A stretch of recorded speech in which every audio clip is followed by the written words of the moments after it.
Envision an object that is so far out of this world that it does more than just trap light. It spins space-time into a huge cosmic tornado.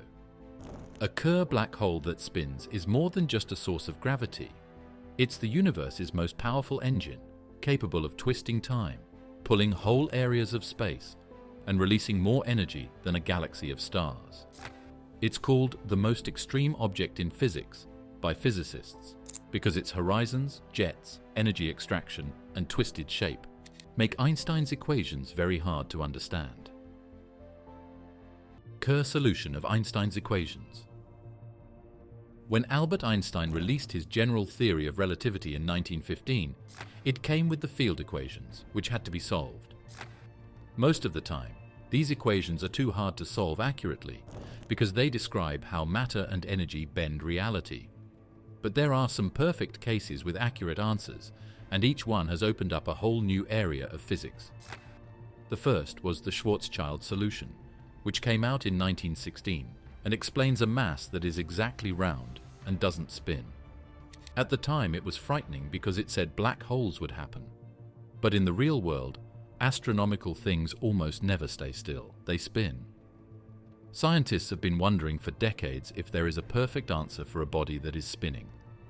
That answer came in 1963, when a New Zealand mathematician named Roy Kerr found the solution that now bears his name. The Kerr metric describes the geometry of spacetime around a rotating mass. Unlike the spherical Schwarzschild case, the Kerr solution had to accommodate angular momentum. This made the equations far more difficult because rotation doesn't just compress space symmetrically, it twists it.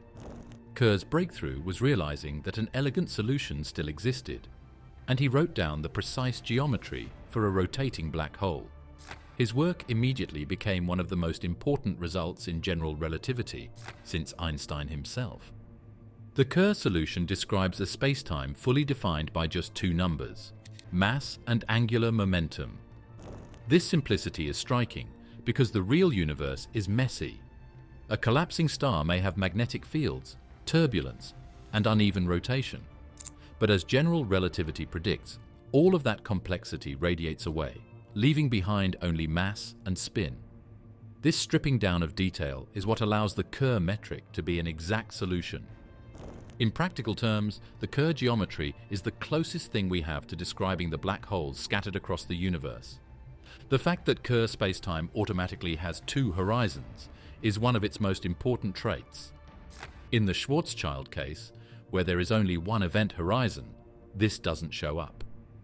The math of rotation makes the structure of causes more complicated by adding an outer horizon, which we call the event horizon, and an inner one, which is called the Cauchy horizon. Some of the strangest science you can think of can happen in that double-layered structure. For example, there are places where cause and effect may not work.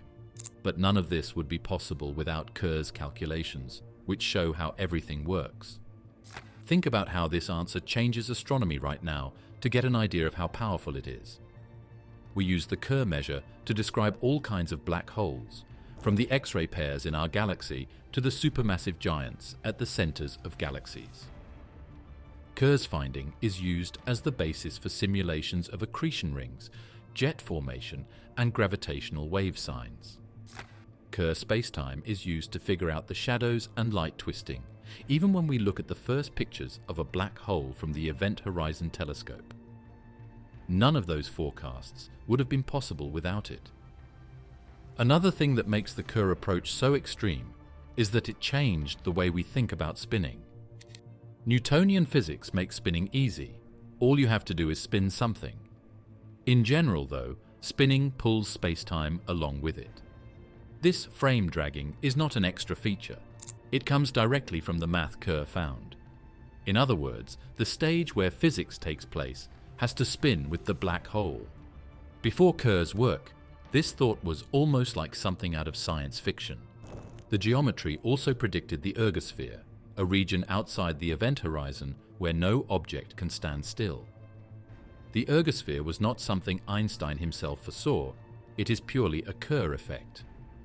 Later physicists realized that this region could, in principle, allow energy to be extracted from the black hole's rotation. That possibility, The Penrose process made Kerr black holes more than just cosmic traps. They became potential engines. Once again, this stems directly from the mathematical structure Kerr wrote down in the early 1960s. What makes the Kerr metric so remarkable is not only that it exists, but that it is elegant. Despite describing one of the most extreme objects in the universe, the equations are concise and symmetric. They stand as proof that general relativity, for all its complexity, produces solutions of striking beauty. Physicists often compare discovering the Kerr solution to finding a hidden gem buried inside Einstein's equations, something that was always there but required rare mathematical insight to uncover. Of course, this answer also brings up some troubling issues. The equations that describe spinning black holes in the real world also predict strange things like ring singularities and closed timelike curves. Physicists were blown away by these possibilities, which made them think that the universe might have paths through spacetime that loop back on themselves. It's still not clear if those traits exist in reality or are just removed by physical processes. There are, however, options like these, which shows how important Kerr's finding was. This one discovery is the basis for almost all of the new ideas in black hole physics. When LIGO found gravitational waves from black holes merging, the last ring-down phase matched the variations that the Kerr geometry predicted. Astronomers use the Kerr metric to figure out what the X-rays mean when they try to figure out how fast black holes spin. They are also exploring the very edges of Kerr spacetime when they push the limits of cosmic censorship and extremal spin. This isn't just an interesting mathematical question. It's the basis of how we understand black holes that spin. Event horizon shape. In the Schwarzschild picture of a black hole, the event horizon is beautifully simple. A perfect sphere at the radius, r equals 2gm over c squared, where g is the gravitational constant, m is the mass, and c is the speed of light. This spherical symmetry makes sense because the black hole isn't rotating. Every direction looks exactly the same. But once the black hole spins, that symmetry breaks. Rotation flattens the horizon, squashing it at the poles and stretching it around the equator. The event horizon of a Kerr black hole is no longer a neat sphere, but an oblate surface, a distorted bubble, where even the geometry of spacetime shows the violence of rotation. This distortion is described by the Kerr metric. The radius of the outer horizon is given by r plus equals gm over c squared, plus the square root of gm over c squared squared, minus a squared, where a is the angular momentum per unit mass. The faster the black hole spins, the smaller this radius becomes at the poles. In the extreme case, the horizon is dramatically flattened. You can picture it like a balloon being squeezed from the top and bottom as it spins faster and faster. Except this isn't just a shape in space. It's a shape carved into the fabric of space-time itself. There are huge effects from this lowering. When matter falls into a black hole, the road is no longer straight. The gravity pull on gas and light is different based on whether they are coming from the equator or the poles. This changes the way accretion rings act, where jets are released, and even the way light bends around the horizon. The horizon isn't just a line, it's a moving, spin-dependent surface that controls how the black hole interacts with the space around it. Horizon warping also has a noticeable effect on the innermost stable circular orbit, ISCO. For paths that spin in the same direction as the black hole, the ISCO moves closer to the horizon as the black hole spins faster. In the worst case, the ISCO is very close to the sky. This means that as things curve in along the equator, they can go much deeper into the gravity well before they fall in, releasing more energy as they go. Backward circles, which are the opposite of the spin, are pushed farther away. The geometry of the skewed sky is directly linked to this unevenness. The distorted horizon also affects black hole shadows, the dark silhouettes predicted and later imaged by the Event Horizon Telescope. A Schwarzschild shadow would appear perfectly circular, but Kerr black holes produce slightly squashed asymmetrical shadows, depending on the viewing angle.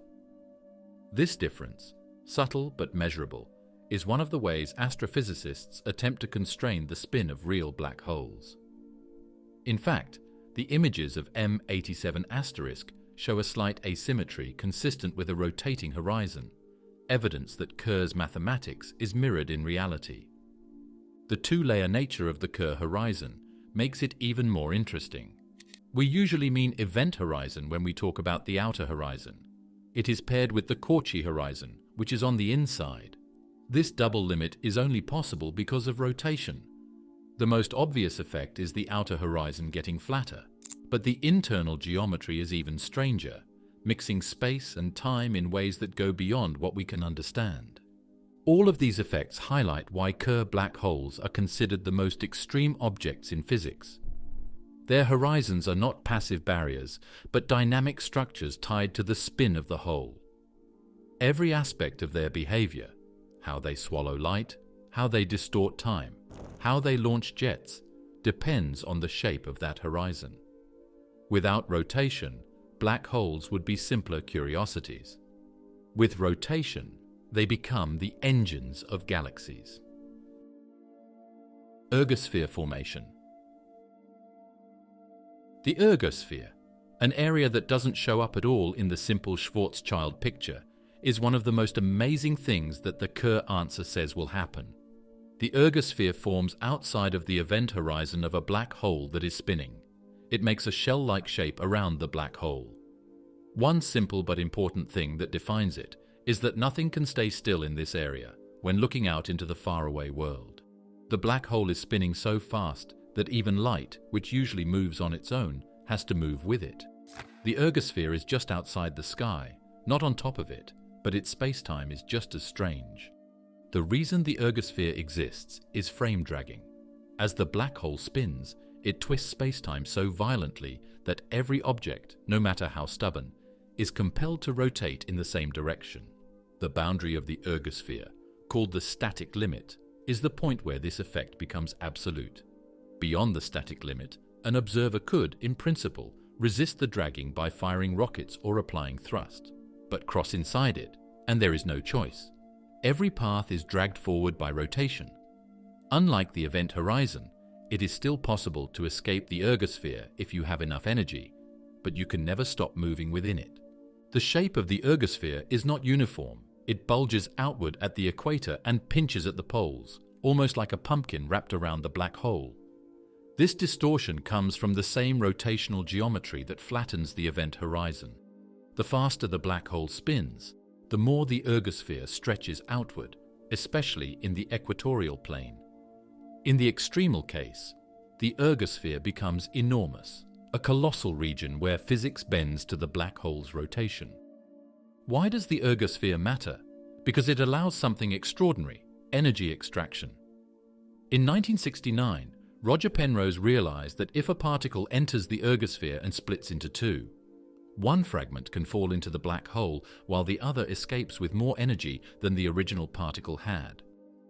This process, now called the Penrose process, proved that rotating black holes are not just sinks, but potential engines. The energy source is the spin itself, a reservoir of rotational momentum that can, in principle, be tapped. This possibility changed the way astronomers thought right away. Could the huge jets seen coming from quasars and radio galaxies be black holes spinning and sending energy through the ergosphere? Other processes, like the Blandford-Znajek process, built on this idea, but the ergosphere is still at its core. There would be no way to send rotating energy outward without it. The ergosphere is in a way like a clutch that connects a black hole in space to the rest of the world. The ergosphere cannot be seen directly, but its effects leave signatures. High-energy particles accelerated near black holes, distorted X-ray emission lines, and even the structure of black hole shadows all hint at ergospheric processes. Simulations show how matter spirals differently inside this region compared to outside, producing turbulence, shocks, and sometimes collimated jets. While we can't photograph the ergosphere, we can trace its fingerprints in the light and matter it churns. The ergosphere is also a natural laboratory for testing general relativity. It embodies the most dramatic consequences of frame dragging, a phenomenon confirmed closer to home by satellites like Gravity Probe B around Earth. But near a Kerr black hole, frame dragging is magnified to cosmic extremes. Watching how matter behaves near the static limit could, in principle, test whether Einstein's theory holds up or breaks down under such severe conditions. Because it is a combination, the ergosphere is very high.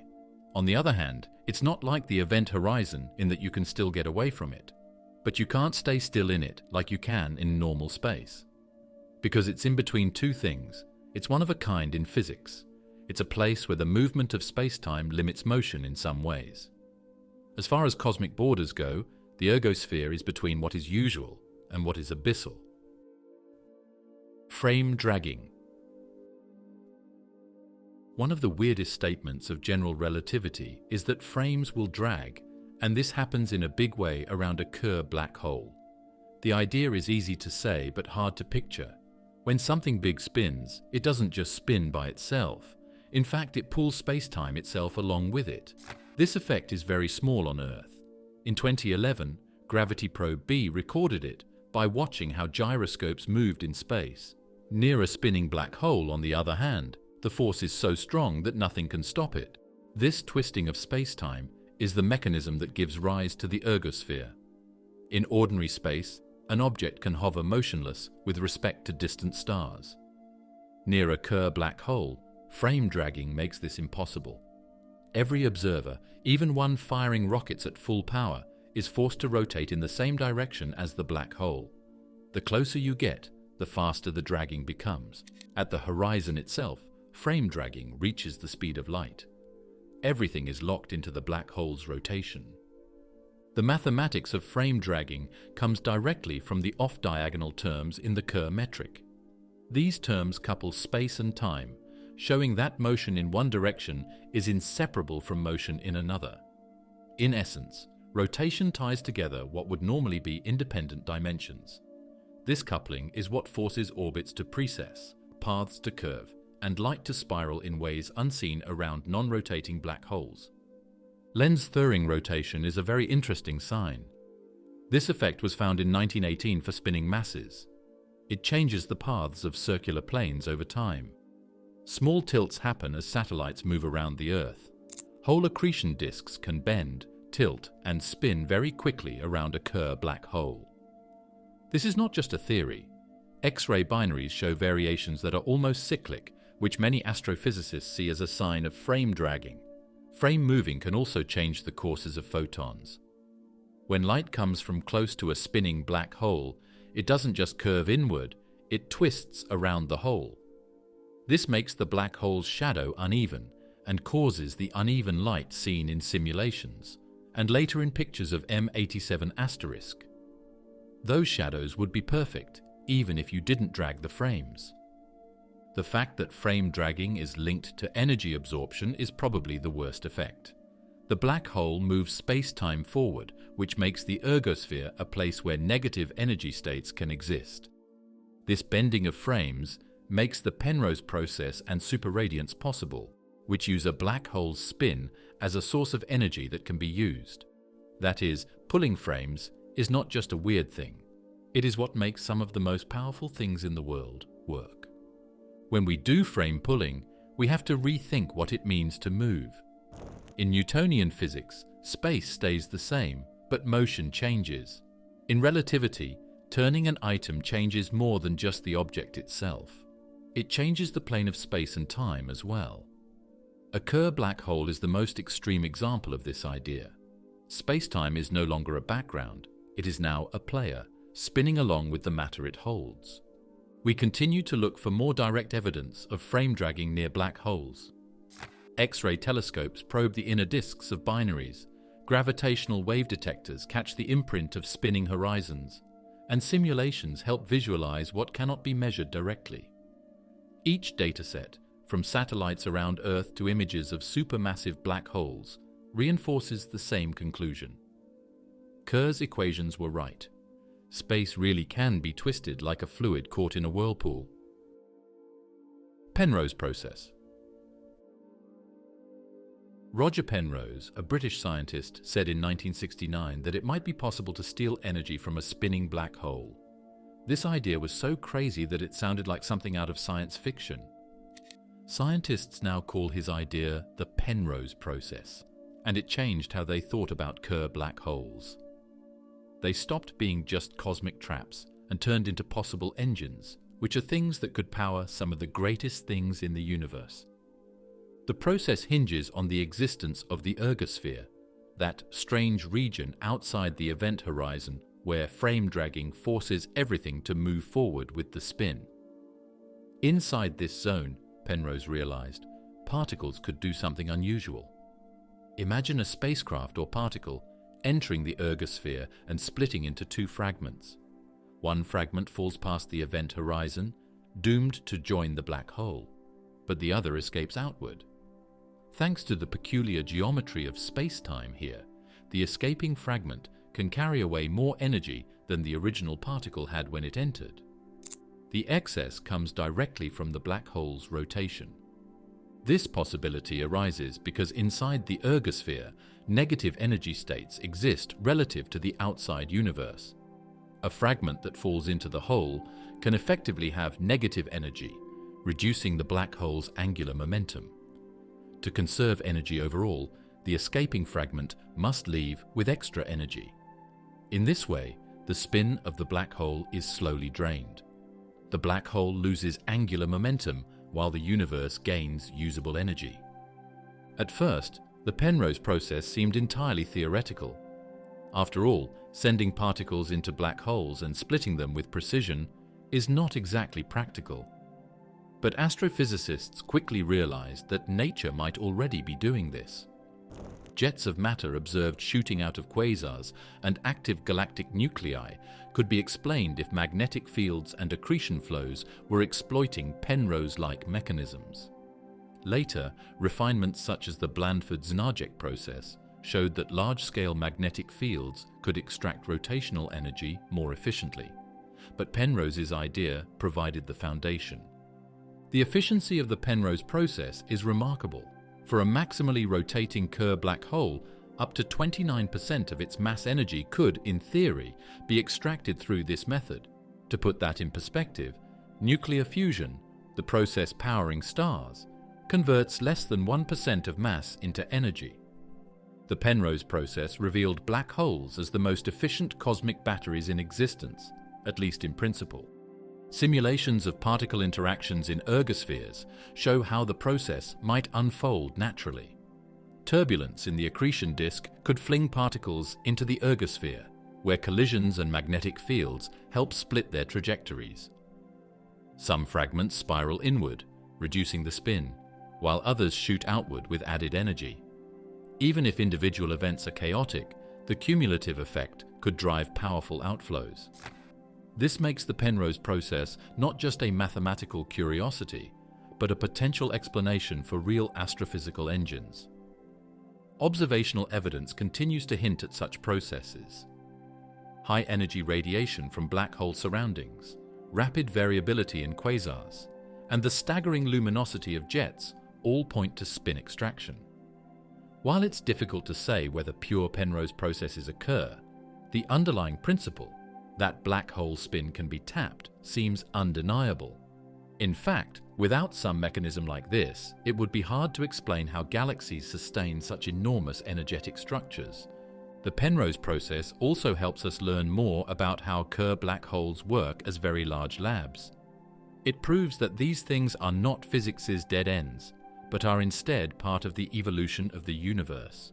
By putting energy back into the universe, spinning black holes can control how stars form, shape galaxies, and maybe even change the structure of the universe as a whole. The strange science of the Ergosphere and Penrose's idea of how to use it set off that chain reaction. For physicists, the Penrose process is also a bridge between theory and imagination. It demonstrates how the strange mathematics of general relativity can point toward real, usable effects.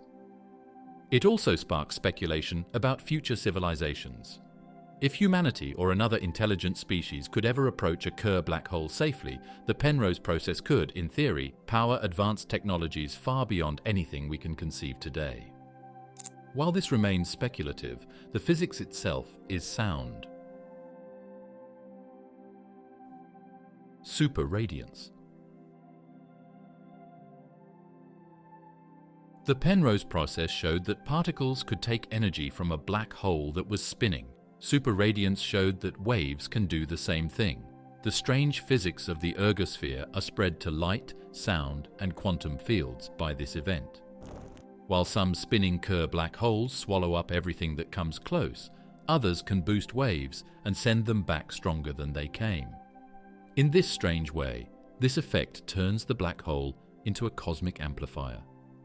The basic idea is that when a wave, whether electromagnetic, gravitational, or scalar, enters the ergosphere, part of it can interact with the rotating spacetime in a way that extracts energy. If the wave's frequency is low enough, and if it scatters in just the right conditions, it emerges with greater amplitude than before. The extra energy comes directly from the black hole's spin. In this way, superradiance is the wave-based cousin of the Penrose process. The mathematics of superradiance is rooted in the boundary conditions of Kerr spacetime. Normally, waves scatter off objects and either lose energy or stay the same. Around a Kerr black hole, however, the dragging of spacetime provides a reservoir of rotational energy that can be tapped. When the frequency of the incoming wave satisfies certain conditions, essentially resonating with the black hole's rotation, amplification occurs. It's like pushing a child on a swing at just the right moment, except here the swing is the curved geometry of spacetime. The thought of black hole bombs is one of the most compelling things that superradiance can mean. If a wave goes around a black hole and back again and again, like when it gets caught in a mirror-like field, it can get stronger each time, using up a huge amount of spinning energy. There aren't any natural mirrors in space, but some scientists think that particle fields, like those linked to ultralight dark matter, might be able to do this job. Superradiance could cause particles to spin down, which could show the presence of unknown particles if it is true that black holes are detectors of strange physics. Superradiance doesn't just apply to electromagnetic waves. Gravitational waves can also undergo this amplification. In principle, a rotating black hole could scatter gravitational waves back into space with more energy than they had coming in. While this is difficult to observe directly, it could leave imprints in gravitational wave signals detected by observatories like LIGO and Virgo. Detecting such signatures would be a spectacular confirmation of Kerr black hole physics. This effect has analogues outside of astrophysics too. Laboratory experiments with sound waves and fluids have recreated superradiant-like amplification. By spinning fluids or using clever acoustics, researchers have demonstrated wave amplification that mirrors the mathematics of Kerr scattering. These tabletop experiments provide a way to explore concepts that would otherwise remain locked inside unreachable black holes. Superradiance could play a role in regulating black hole spin. If certain kinds of fields exist in the universe, they might naturally extract energy from rotating black holes, preventing them from spinning up beyond a certain point. Observations of rapidly rotating stellar mass and supermassive black holes, therefore, provide indirect constraints on new physics. If we find black holes spinning faster than superradiance would allow, that rules out some particle candidates for dark matter. It's amazing how well superradiance works. It shows, like the Penrose process, that black holes are not just silencers, but could also be power sources. The fact that waves get stronger shows that Kerr black holes blur the line between conventional and quantum physics. Depending on the situation, they act at the same time as cosmic drains and cosmic boosters. The most important thing about superradiance is that it supports the idea that Kerr black holes are the harshest labs in the universe. They're not just theoretical interests. The things they are made of have effects on astronomy, astrophysics, and even particle physics. Superradiance used to be just a guess based on math, but now it's a key way to explore the unknown parts of reality. Maximum spin limit. Rotation is what makes Kerr black holes unique, but there's a natural limit to how fast they can spin.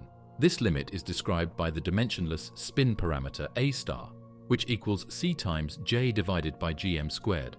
Here, j is the angular momentum of the black hole, g is the gravitational constant, m is the mass, and c is the speed of light. For a Schwarzschild black hole with no spin, A star equals 0. For a maximally spinning Kerr black hole, A star equals 1. Any value between 0 and 1 describes a black hole rotating at some fraction of this ultimate speed. But here's the critical part. If A star were ever greater than 1, the math predicts the event horizon would disappear, leaving the singularity exposed to the universe. This hypothetical object is called a naked singularity, something general relativity itself suggests should not exist. Einstein's theory is notoriously hostile to naked singularities.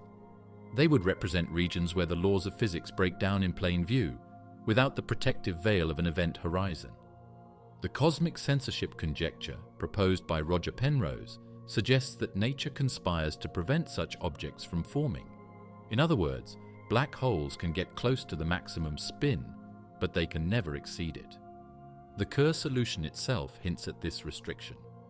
As spin approaches the limit, the horizon radius shrinks toward the singularity until they nearly coincide. Push beyond, and the geometry ceases to describe a black hole at all. Astrophysicists have spent decades asking how close real black holes get to this boundary.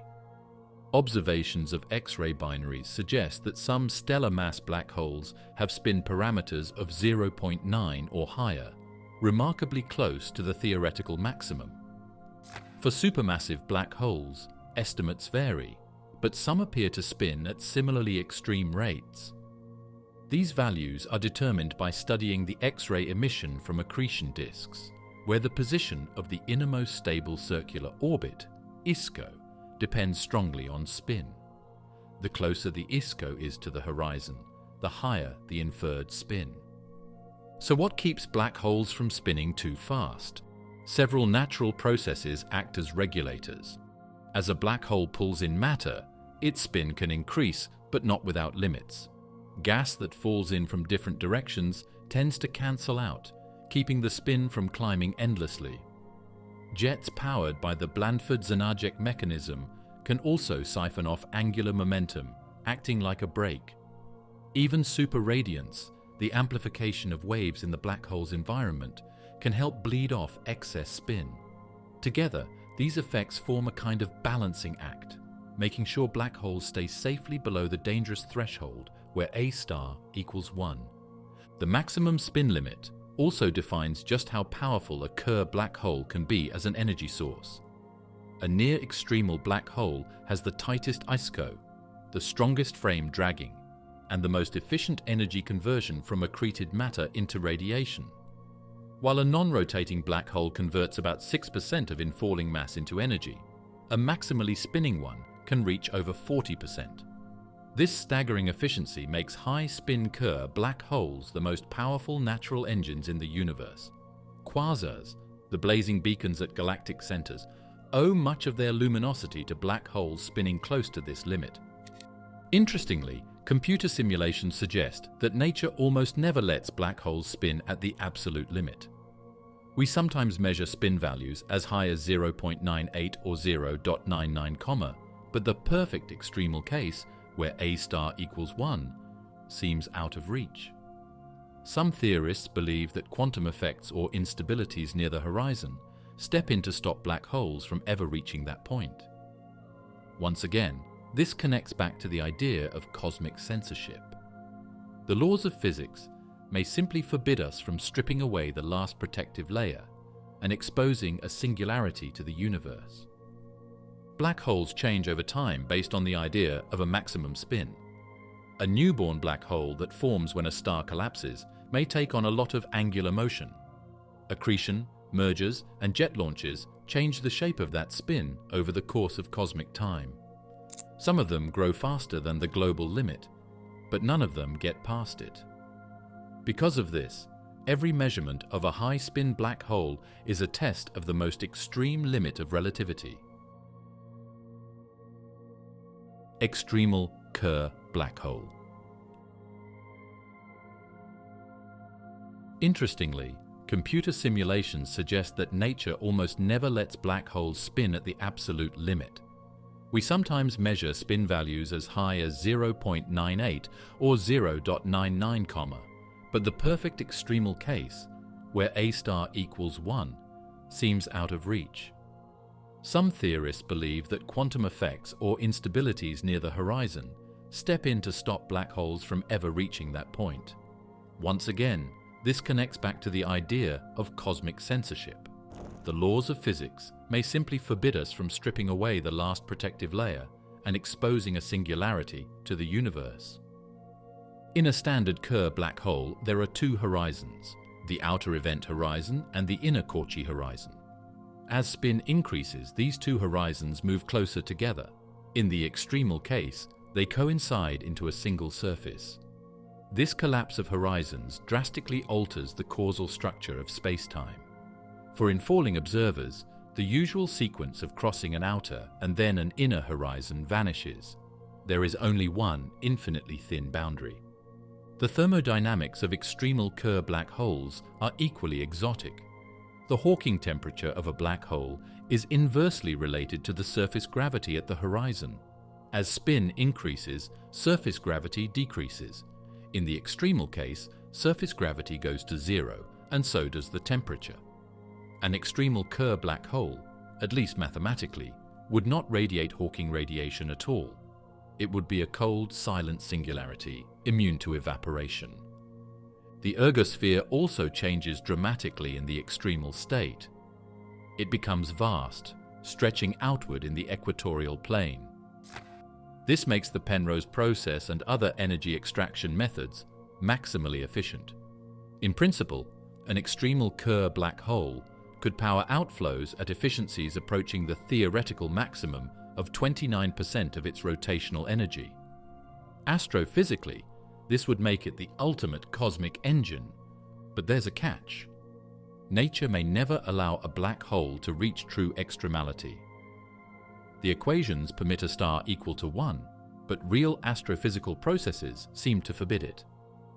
Accretion disks, for example, almost never deliver angular momentum in a perfectly aligned way. And even if they did, feedback mechanisms like jet launching would act to slow the black hole before it reached the edge. If ultralight fields exist, superradiance could also drain away rotational energy. In practice, astronomers do see black holes spinning very close to the limit, but never exactly at a star equal to 1. Extremal Kerr black holes also push the limits of what is possible in general relativity. Their special shape lets strange things happen, like space-time throats that are infinitely long, where the horizon stretches into a nearly endless area from the point of view of falling matter. Some theoretical studies say that these throats might look like wormholes, but it's not clear if this is physically possible. Others say that extreme black holes have instability, and that even small changes could make the horizon less stable. On the quantum side, extremal Kerr black holes raise unresolved questions. If they truly have zero temperature, do they evade the laws of black hole thermodynamics? How does entropy apply to such objects? String theory and other approaches have attempted to describe extremal states, sometimes using them as simplified models for quantum gravity.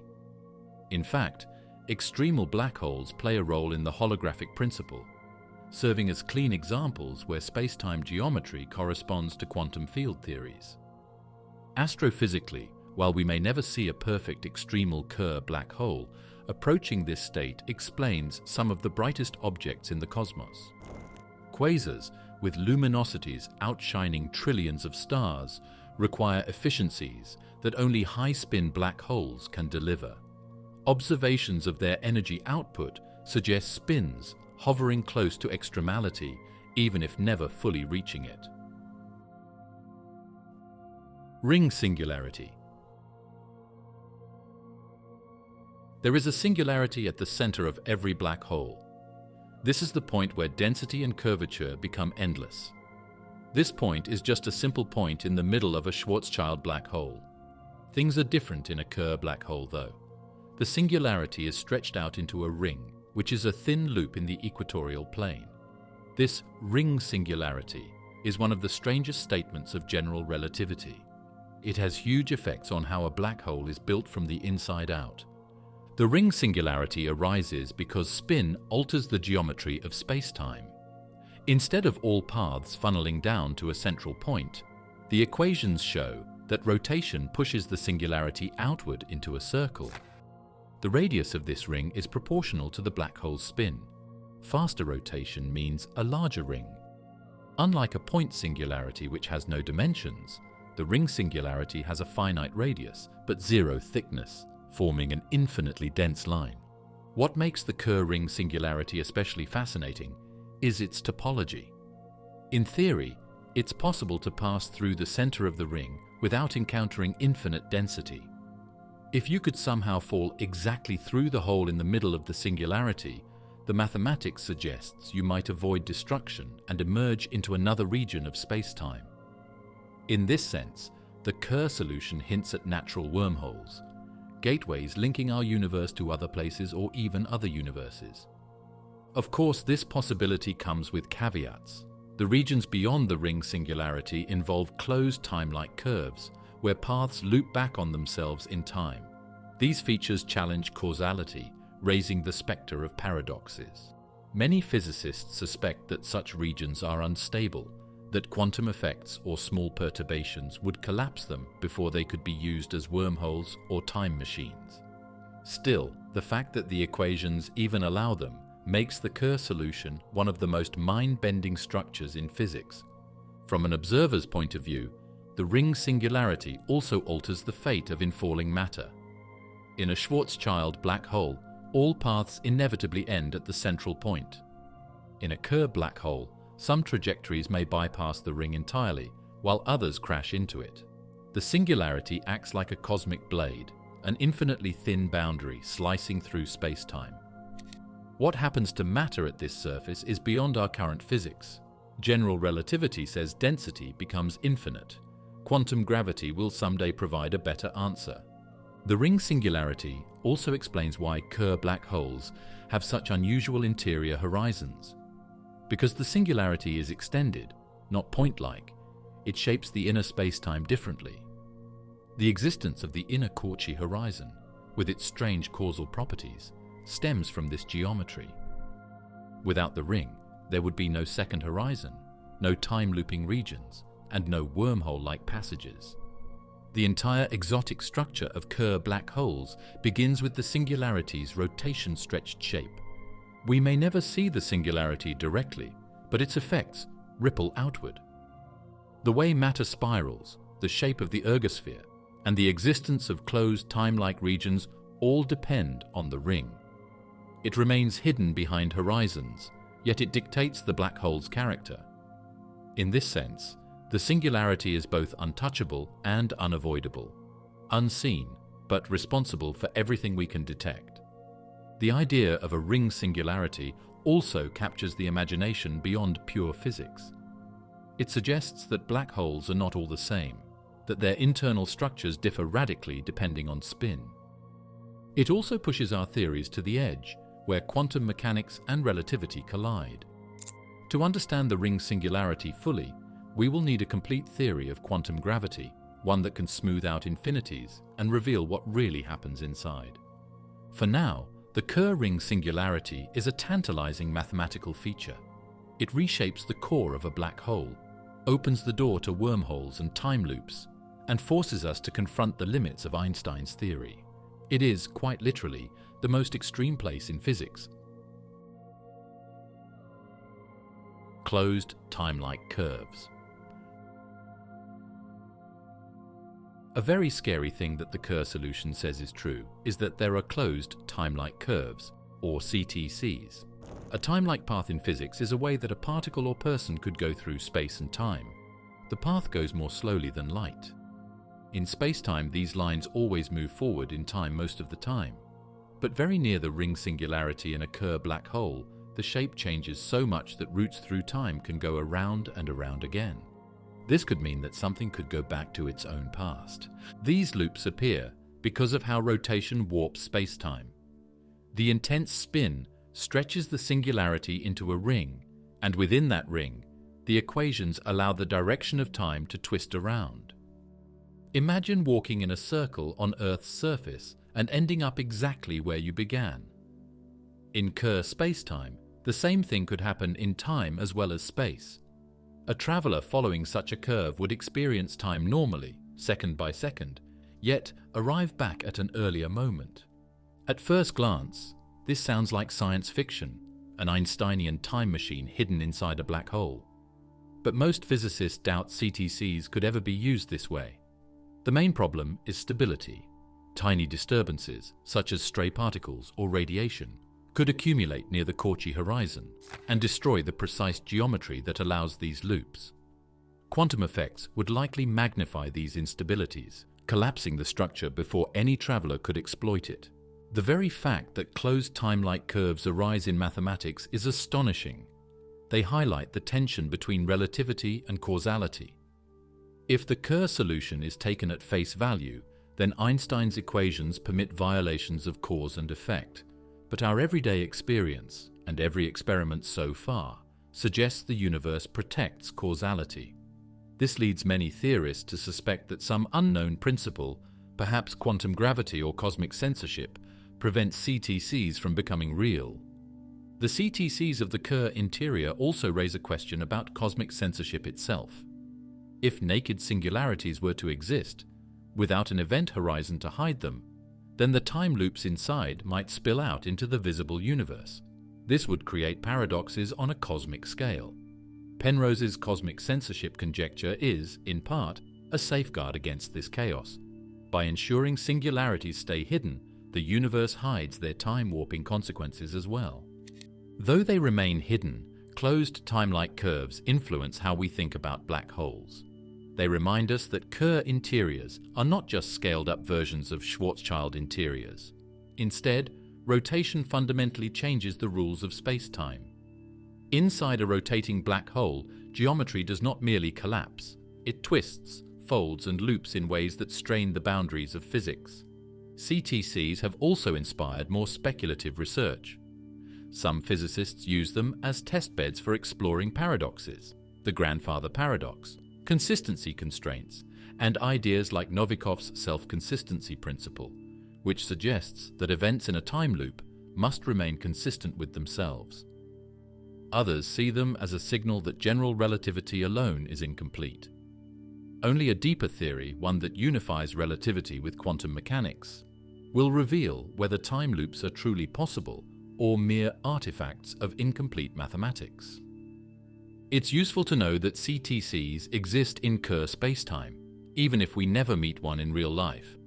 They give Einstein's equations a natural stress test, showing where the theory might need to be strengthened. That is why the Kerr black hole is more than just an object in space. It is a lab where the rules of physics are tested until they break. Inner and outer horizons. A Kerr black hole doesn't have just one horizon, which is one of the weirdest things about them. It has two separate horizons instead, the outer event horizon and the inner Cauchy horizon. This two-layered structure is what makes rotating black holes different from their non-rotating cousins. It also leads to some of the strangest statements in general relativity. The outer horizon is the one we usually mean when we talk about an event horizon. It's the boundary from which nothing, not even light, can escape. In Kerr spacetime, this surface is distorted by spin, flattened at the poles, and surrounded by the Ergosphere. Crossing it seals an object's fate, just as in a Schwarzschild black hole. To the outside universe, the outer horizon defines the point of no return. But rotation introduces a second surface deeper inside, the inner horizon, also called the Cauchy horizon. Unlike the outer horizon, it does not mark a point of no return, but instead a limit on predictability. Beyond the Cauchy horizon, the usual rules of cause and effect begin to break down. This happens because signals and information from the outside universe are infinitely blue-shifted as they approach the inner boundary. Any tiny fluctuation, radiation, matter, or even quantum noise gets amplified without bound, making the spacetime unstable. Mathematically, the two horizons of a Kerr black hole come from the roots of its radial equation. The outer horizon sits at r plus equals gm over c squared plus the square root of gm over c squared squared minus a squared. The inner horizon sits at r minus equals gm over c squared minus the square root of gm over c squared squared minus a squared. The distance between these two horizons depends on how fast the black hole spins. As the spin increases, the horizons creep closer together. In the extremal case, where a star equals 1, the two horizons merge into a single surface. For viewers falling in, the presence of the inner horizon makes things very strange. Normally, once you cross the event horizon, you would expect to fall into the singularity. On the other hand, in Kerr spacetime, you could go through the outer horizon, then the area between the horizons, and finally the Cauchy horizon. The strange heart of the black hole is beyond that. It has areas with closed timelike curves and wormhole-like pathways. There is a chance that the Cauchy horizon could lead to another world, or a different part of our own. Yet most physicists believe these exotic possibilities are unstable. The process known as mass inflation suggests that the inner horizon would be destroyed by the very instabilities it creates. Incoming radiation becomes infinitely blue-shifted, piling up energy and collapsing the smooth geometry predicted by the pure Kerr solution. Instead of a traversable gateway, the Cauchy horizon may in reality collapse into a messy, turbulent singularity. The existence of two horizons remains one of the most extreme features of Kerr black holes. It shows how rotation fundamentally changes the structure of space-time. A non-rotating black hole has a simple one-way surface. A rotating one creates layers, each with its own bizarre properties. The outer horizon locks you in, while the inner horizon threatens to unravel the very predictability of physics. This double horizon serves as a warning to astrophysicists that Kerr black holes are not just bigger versions of Schwarzschild black holes. They are truly different things, and their insides are weirder and more complex. We can't see past the outer horizon yet, but the fact that real black holes have fast spins shows us that these strange structures probably exist, hidden from view but affecting the ultimate fate of matter and energy. Cauchy horizon instability. Arguably, one of the weirdest statements of general relativity is the inner horizon of a Kerr black hole. This horizon is called the Cauchy horizon. It looks like a gate on paper. The normal rules of cause and effect don't work after you cross it. The models say that beyond it, you might find wormhole tunnels, or even places where time goes around and around again. As wonderful as this mathematics world is, it might not be secure. If we look at how science works in the real world, the Cauchy boundary might not even exist. The instability arises because of something called blue shifting. Imagine light or radiation falling into the black hole from the outside universe. As it approaches the event horizon, the light is redshifted for an external observer. It loses energy. But from the perspective of an infalling traveler nearing the Cauchy horizon, the opposite happens. Incoming light and particles are compressed into higher and higher frequencies, their energy boosted without bound. By the time they pile up at the inner horizon, their energy density becomes infinite. This creates catastrophic stress on spacetime itself. This runaway effect is called mass inflation. First studied in detail by physicists Eric Poisson and Werner Israel in the 1990s, it shows how even the tiniest trickle of radiation from the universe's past can destabilize the smooth geometry predicted by the Kerr metric. The Cauchy horizon, instead of being a perfectly calm surface, would be blasted apart by an infinite storm of energy. In practical terms, the mathematical neatness of Kerr collapses into chaos, turning the inner horizon into a violent, turbulent singularity. If the Cauchy horizon really cannot exist in stable form, then many of the exotic possibilities tied to it wormholes, alternate universes, and closed timelike curves would never become physically real. They remain as artifacts of the idealized Kerr solution, erased in the messy reality of collapsing stars and imperfect universes. In this sense, instability saves us from paradoxes. The strange playground beyond the inner horizon may be forbidden not by relativity itself, but by the unavoidable imperfections of the cosmos. Simulations support this view. When researchers model what happens as matter and radiation fall into a spinning black hole, the Cauchy horizon is overwhelmed by the incoming flux. The neat boundary disintegrates into what's called a weak singularity. It's weaker than the crushing singularity at the center, but strong enough to destroy the ordered structure of spacetime beyond. The result is that an infalling observer would not find a passage to another universe, but rather be torn apart in a maelstrom of infinite energy.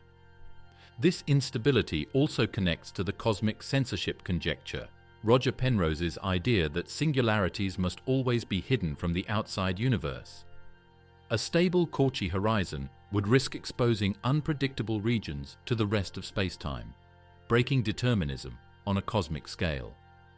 Instability ensures that such unpredictable regions are contained or destroyed before they can influence anything observable. Some theorists argue that quantum effects could make the instability even worse. As particles and fields fluctuate near the horizon, they too would be blue-shifted, adding to the torrent of energy. Instead of stabilizing the geometry, quantum physics may help enforce its collapse. Others, however, wonder if a full theory of quantum gravity might soften the singularity, replacing the infinite pileup with some as yet unknown quantum state. Until then, the fate of the Cauchy horizon remains one of the deepest puzzles in black hole physics. This uncertainty is actually good for astronomy. It means that the strange outcomes that pure Kerr mathematics predicts, like time machines and other worlds, probably don't happen in the real world. Not at all. The inner limit is like a universal firewall that breaks down before paradoxes can happen. It looks like the universe would rather have a mess of destruction than impossible violations of causality. No-hair theorem in rotation. The no-hair theory is one of the most beautiful and disturbing rules in black hole physics. There are only three numbers that can fully describe black holes: their mass, their charge, and their spin. These numbers don't matter how the black holes form or what goes into them. In astronomical settings, Kerr black holes don't have much charge, so mass and spin are all that's left. It's amazing how simple this is, because it means that all the complicated parts of the star falling, like the turbulence and chaos of accretion, as well as the strange ways that magnetic fields and matter are distributed, are gone behind the horizon. The black hole doesn't have any hair or other traits that make it stand out. This means that if two black holes have the same mass and the same spin, they are indistinguishable, regardless of their history. A black hole born from a collapsing giant star and another created by the merger of two smaller holes could look identical to an outside observer if their defining numbers match. The uniqueness of the Kerr solution ensures that spin is the only meaningful feature rotation contributes.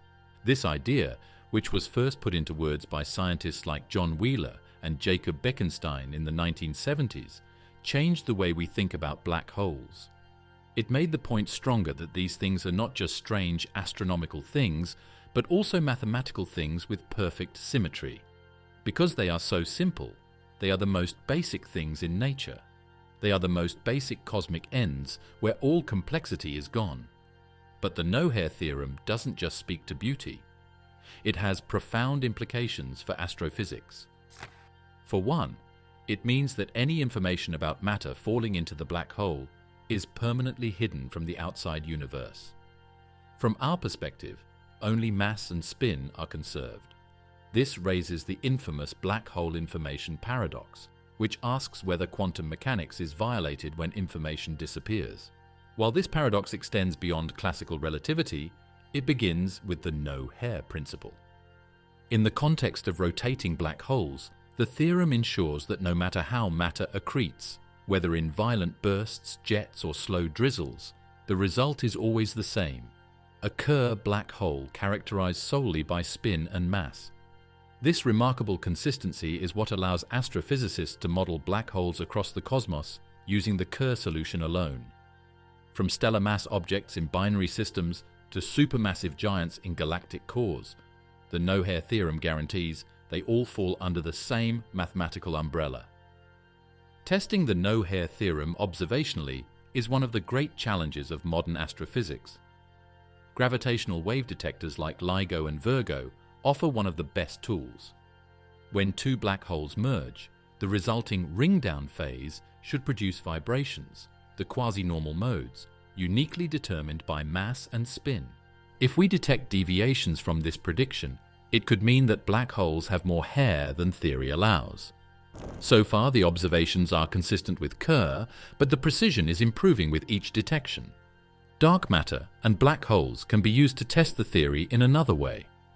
The pictures of M87* and Sagittarius A*, taken by the Event Horizon Telescope, fit what Kerr geometry says should happen. This adds to the evidence that black holes are as simple as the no-hair theory says they are. In the future, images may show even more fine features, which could help rule out more unusual options, such as hairy black holes with extra fields or structures. The elegance of the no-hair theorem also points to deeper physics.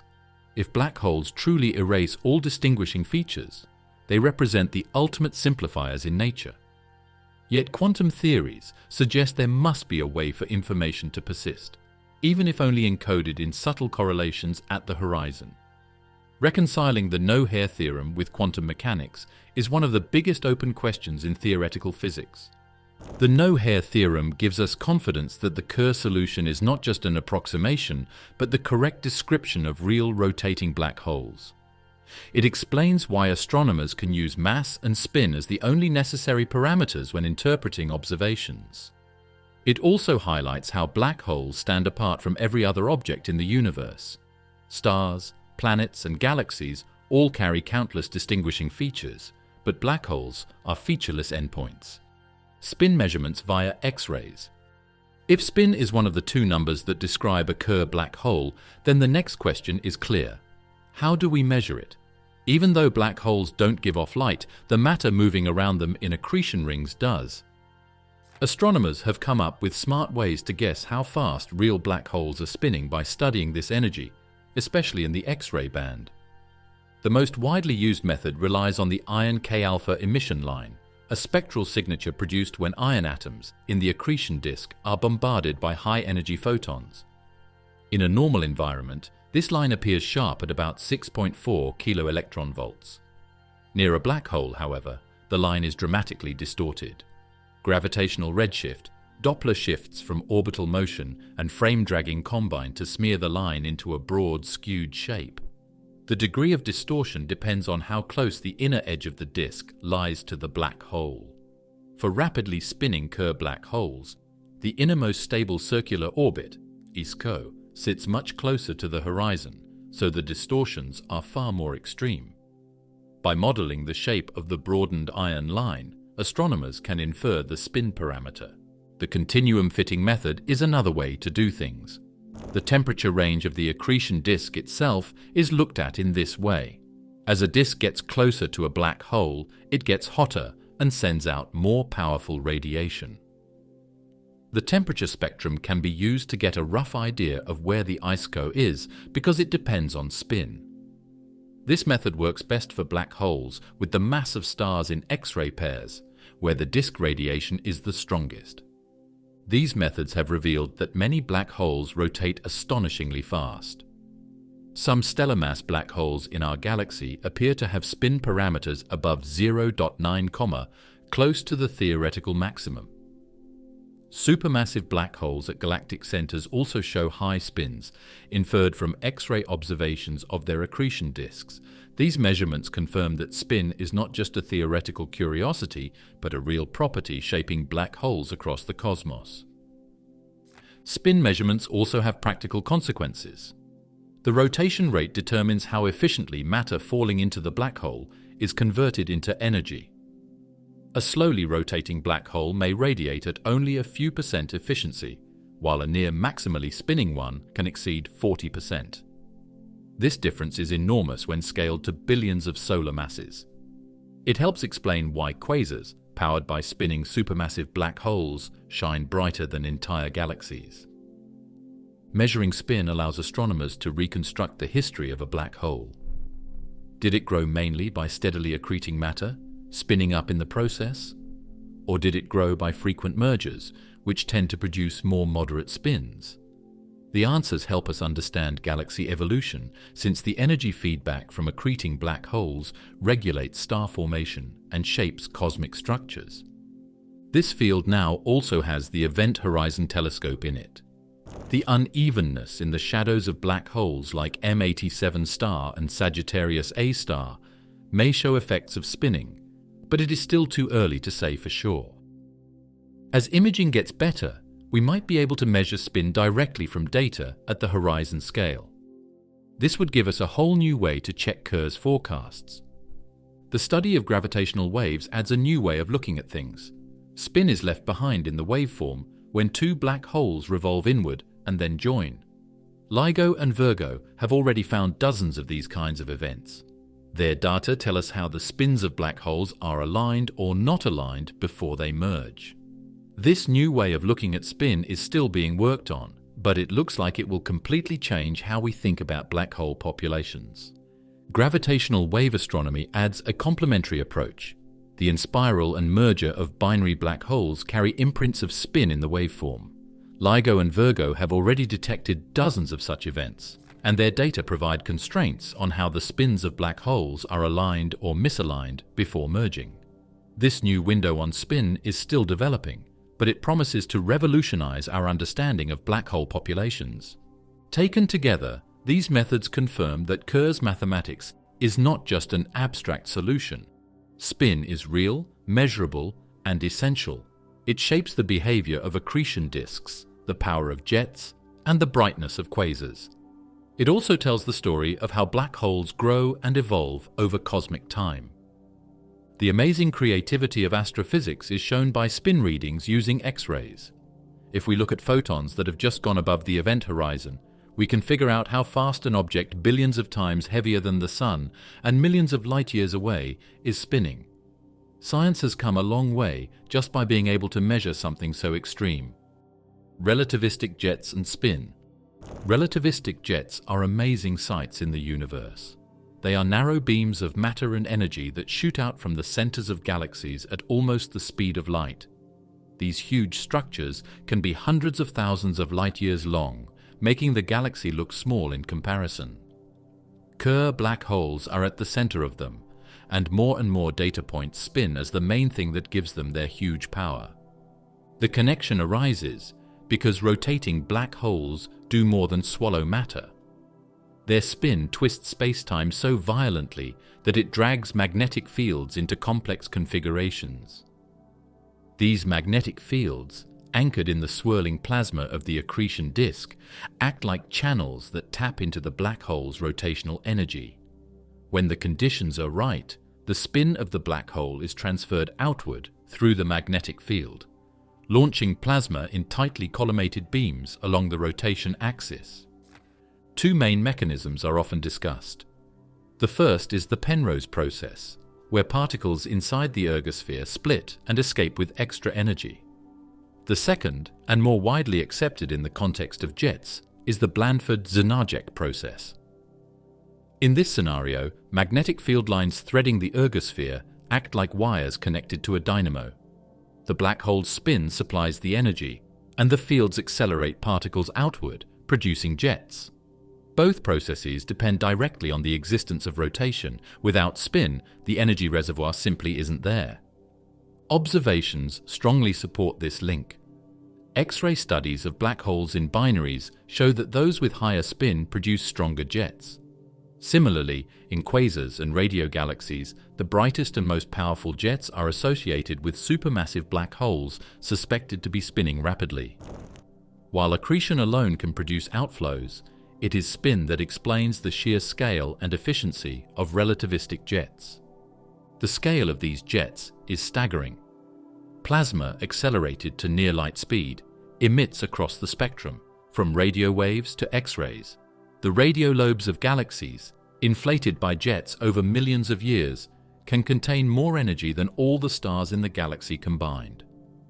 These outflows also play a crucial role in galactic evolution. By blasting energy back into their environments, jets can suppress star formation, regulate the growth of galaxies, and shape the cosmic web. In this way, black hole spin indirectly sculpts the large-scale universe. Jets are not uniform either. Close to the black hole, they appear as narrow, bright beams, tightly collimated by magnetic fields. As they extend outward, they interact with interstellar and intergalactic gas, flaring into vast radio lobes. These structures are visible across millions of light-years, effectively mapping where black holes have injected energy into space. None of this would be possible without the rotational energy supplied by Kerr black holes. Even stellar mass black holes show the same pattern on smaller scales. Microquasars, binary systems with a black hole feeding on a companion star, launch jets that mimic those of quasars but in miniature. These scaled-down versions confirm that the physics of spin-powered jets operates across mass ranges, from tens of solar masses to billions. Run-throughs have let us see how spin drives jets up close. Models of magnetohydrodynamics show that when a black hole spins, magnetic field lines fixed in the disk can bend into spiral shapes that send energy outward. The jet is stronger and more stable when it spins faster. The asymmetries seen in real systems are matched by these models, which makes spin even more clear as the main cause. Spin also influences jet direction. If the black hole's spin axis is tilted relative to the accretion disk, the jet can wobble, precess, or even shift direction over cosmic time. These changes leave signatures in the radio structures of galaxies, offering another way to probe the spin history of supermassive black holes. Accretion disk dynamics. While a Kerr black hole is the engine, its accretion disk is like the fuel tank. Matter swirls inward and can't fall straight into the hole because of its angular momentum, so this swirling, bright structure of gas and plasma forms. Instead, the matter spreads out into a thin disk that spins. Friction and magnetic turbulence heat this disk to very high temperatures. X-rays make disks glow around black holes with the mass of stars. As quasars, they can shine brighter than whole galaxies around supermassive black holes. Even without rotation, the physics of these disks are very strange, but rotation around a Kerr black hole changes the rules in very interesting ways. The first and most important effect of spin is on the innermost stable circular orbit, ISCO. For a non-rotating Schwarzschild black hole, the ISCO lies at 3 times the Schwarzschild radius. No stable orbit exists inside this boundary. Matter that crosses it plunges directly into the black hole. For a rotating Kerr black hole, the location of the ISCO depends on the direction of the orbit relative to the spin. For prograde orbits aligned with the black hole's spin, the ISCO shifts inward, closer to the horizon. For retrograde orbits opposing the spin, the ISCO moves outward. In the most extreme prograde case, the ISCO nearly kisses the horizon itself. The closer the disk can orbit, the deeper it plunges into the gravitational well. That means more gravitational potential energy can be converted into heat and radiation.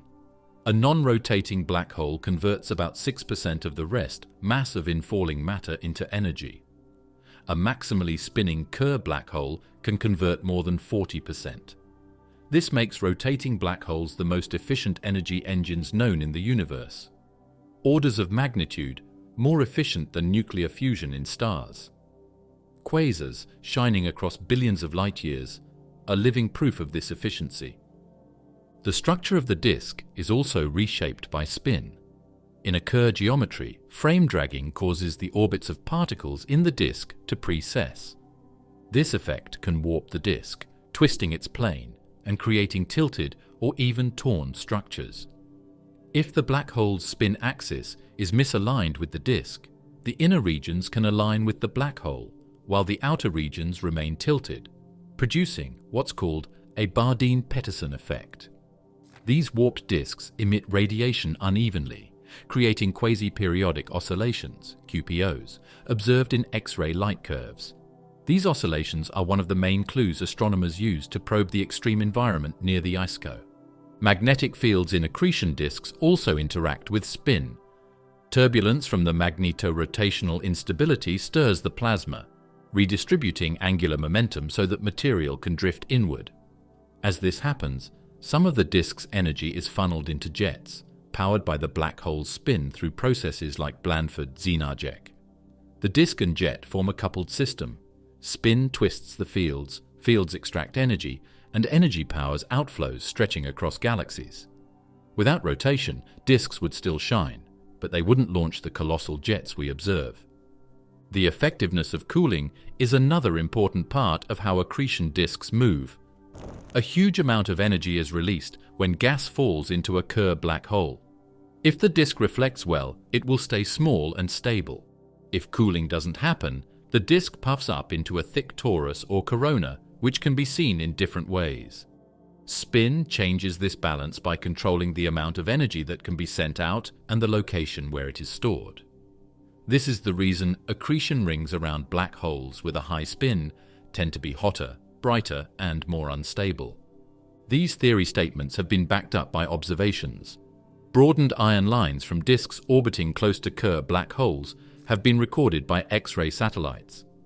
This shows the huge gravity redshift and Doppler effects that are predicted to happen near the ISCO. When you look at the timing of QPOs, you can see patterns that match up with frame-dragging precession.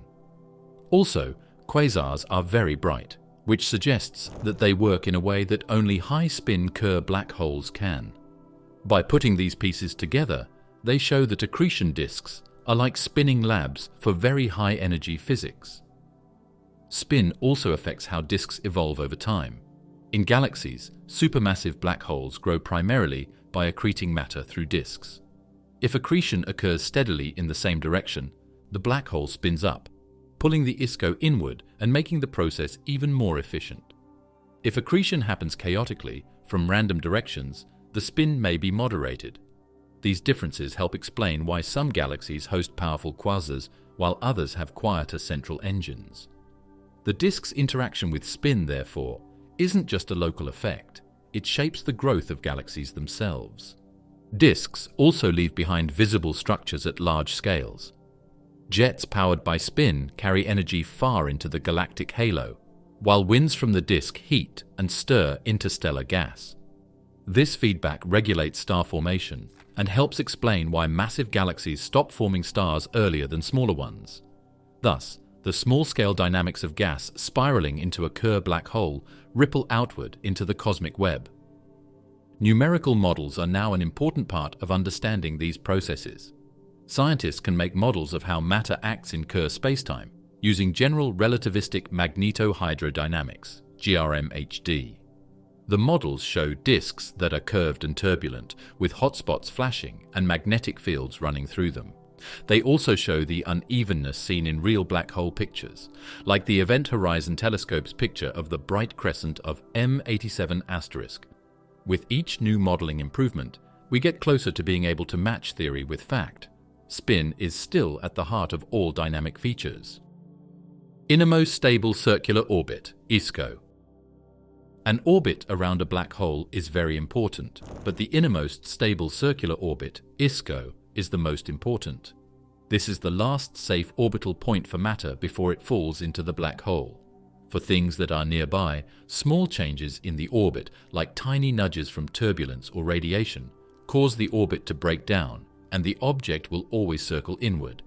As a result, the ISCO is the line between matter that stays and matter that goes away.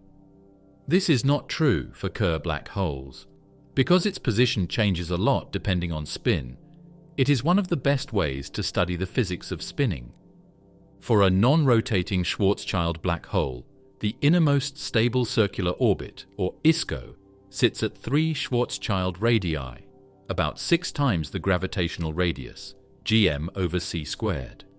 Any particle trying to orbit closer than this can't stay in a stable circular path and will spiral inward. But spin changes everything, In a prograde orbit, one moving in the same direction as the black hole's rotation, the ISCO shifts inward, creeping closer to the event horizon. In the extreme case of a maximally spinning Kerr black hole, the ISCO lies almost directly on the horizon itself. For retrograde orbits, moving opposite the black hole's spin, the ISCO instead moves outward, sometimes to much larger radii than the Schwarzschild value. This difference is not just a matter of opinion. It has very important effects on accretion disks.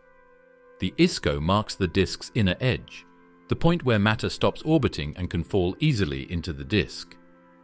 More matter falls into the gravity well and gives off more energy as radiation before crossing the horizon as the ISCO gets near. This is why spin makes things work better. Kerr black holes squeeze more light out of every gram of matter that falls into them by pulling the ISCO inward. The ISCO also leaves imprints on observable signals. X-ray emission from accretion disks depends strongly on how close the inner edge lies to the horizon. A smaller ISCO produces hotter, more energetic radiation. The broadened iron K-alpha line, one of the most important tools for measuring spin, owes its shape to the ISCO location. The extreme redshift and Doppler effects are amplified when the disk extends closer in, letting astronomers deduce the spin parameter by fitting models to the observed spectra. The ISCO also affects quasi-periodic oscillations, QPOs, rhythmic variations in X-ray brightness seen in many black hole binaries.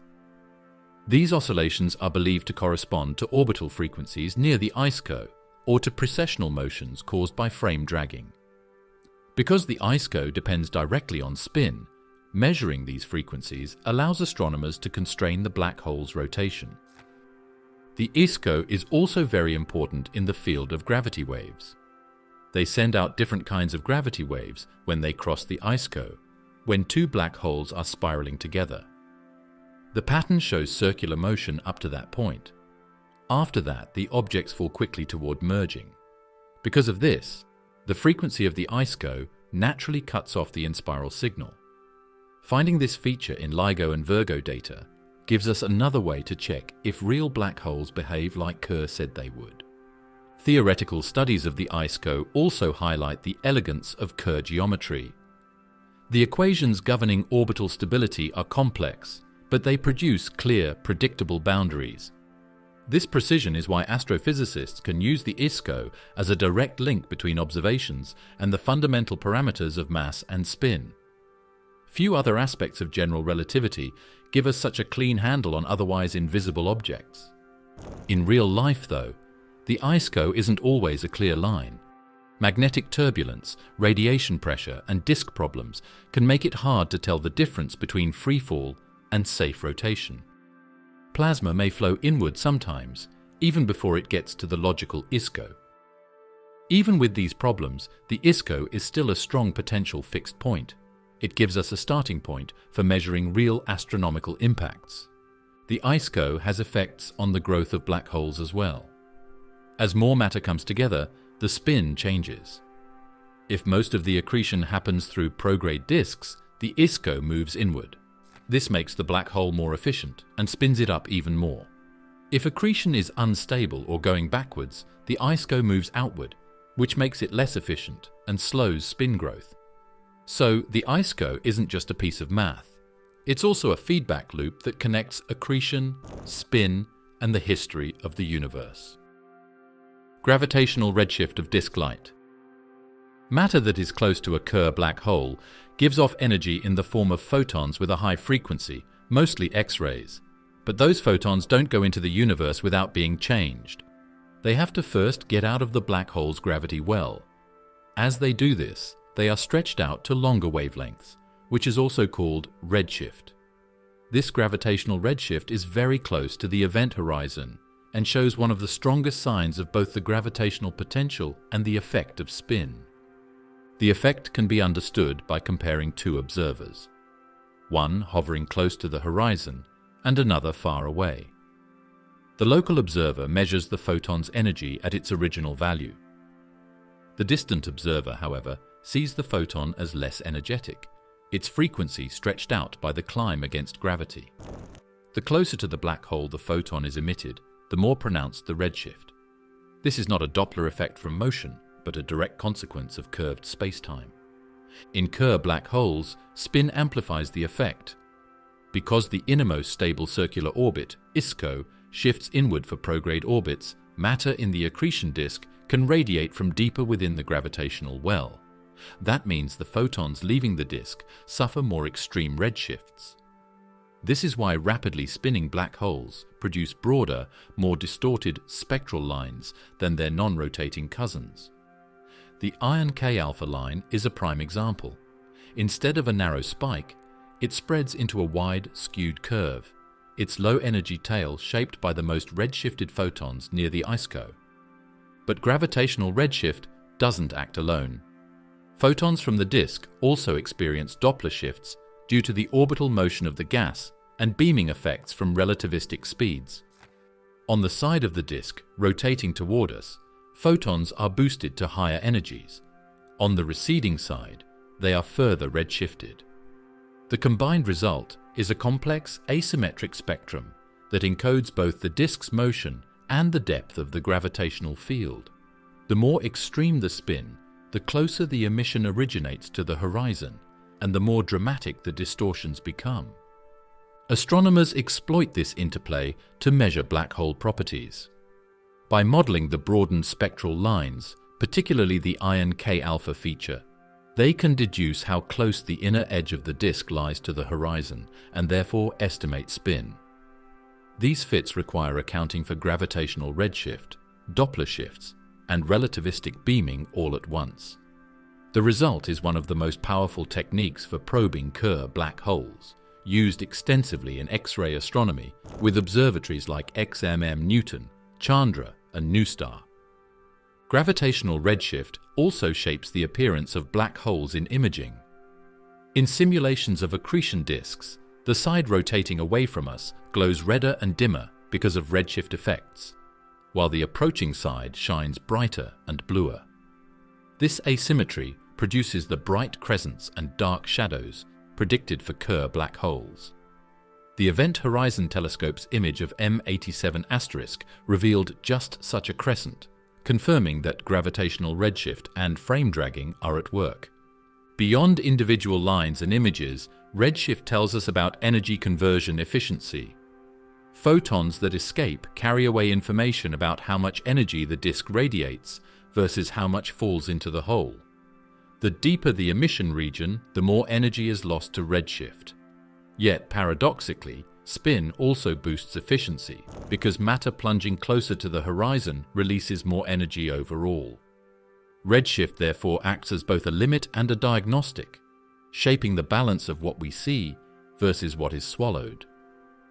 A bigger picture view of gravitational redshift near Kerr black holes is linked to astronomy and basic physics. In the strong field regime, it is one of the best ways to test general relativity. The redshifts around stars and even neutron stars aren't very strong, but the changes near black holes are very strong and push the theory to its limits. Einstein was right when he said that spacetime does bend and stretch light. Every widened spectral line that is seen is proof of this. Still, there are secrets. Some X-ray bands show details that are hard to explain with simple models. These details point to complicated magnetic fields, disk winds, or plasma effects close to the ISCO. It is always hard to tell these factors apart from pure gravitational redshift. Future telescopes with better resolution, like Athena and Lynx, will make these measures even more accurate by sharpening them. Energy conversion efficiency. People often think of black holes as cosmic sinks that take in everything and leave nothing behind. But for Kerr black holes, it's the other way around. They are the best engines in the universe for turning matter into energy.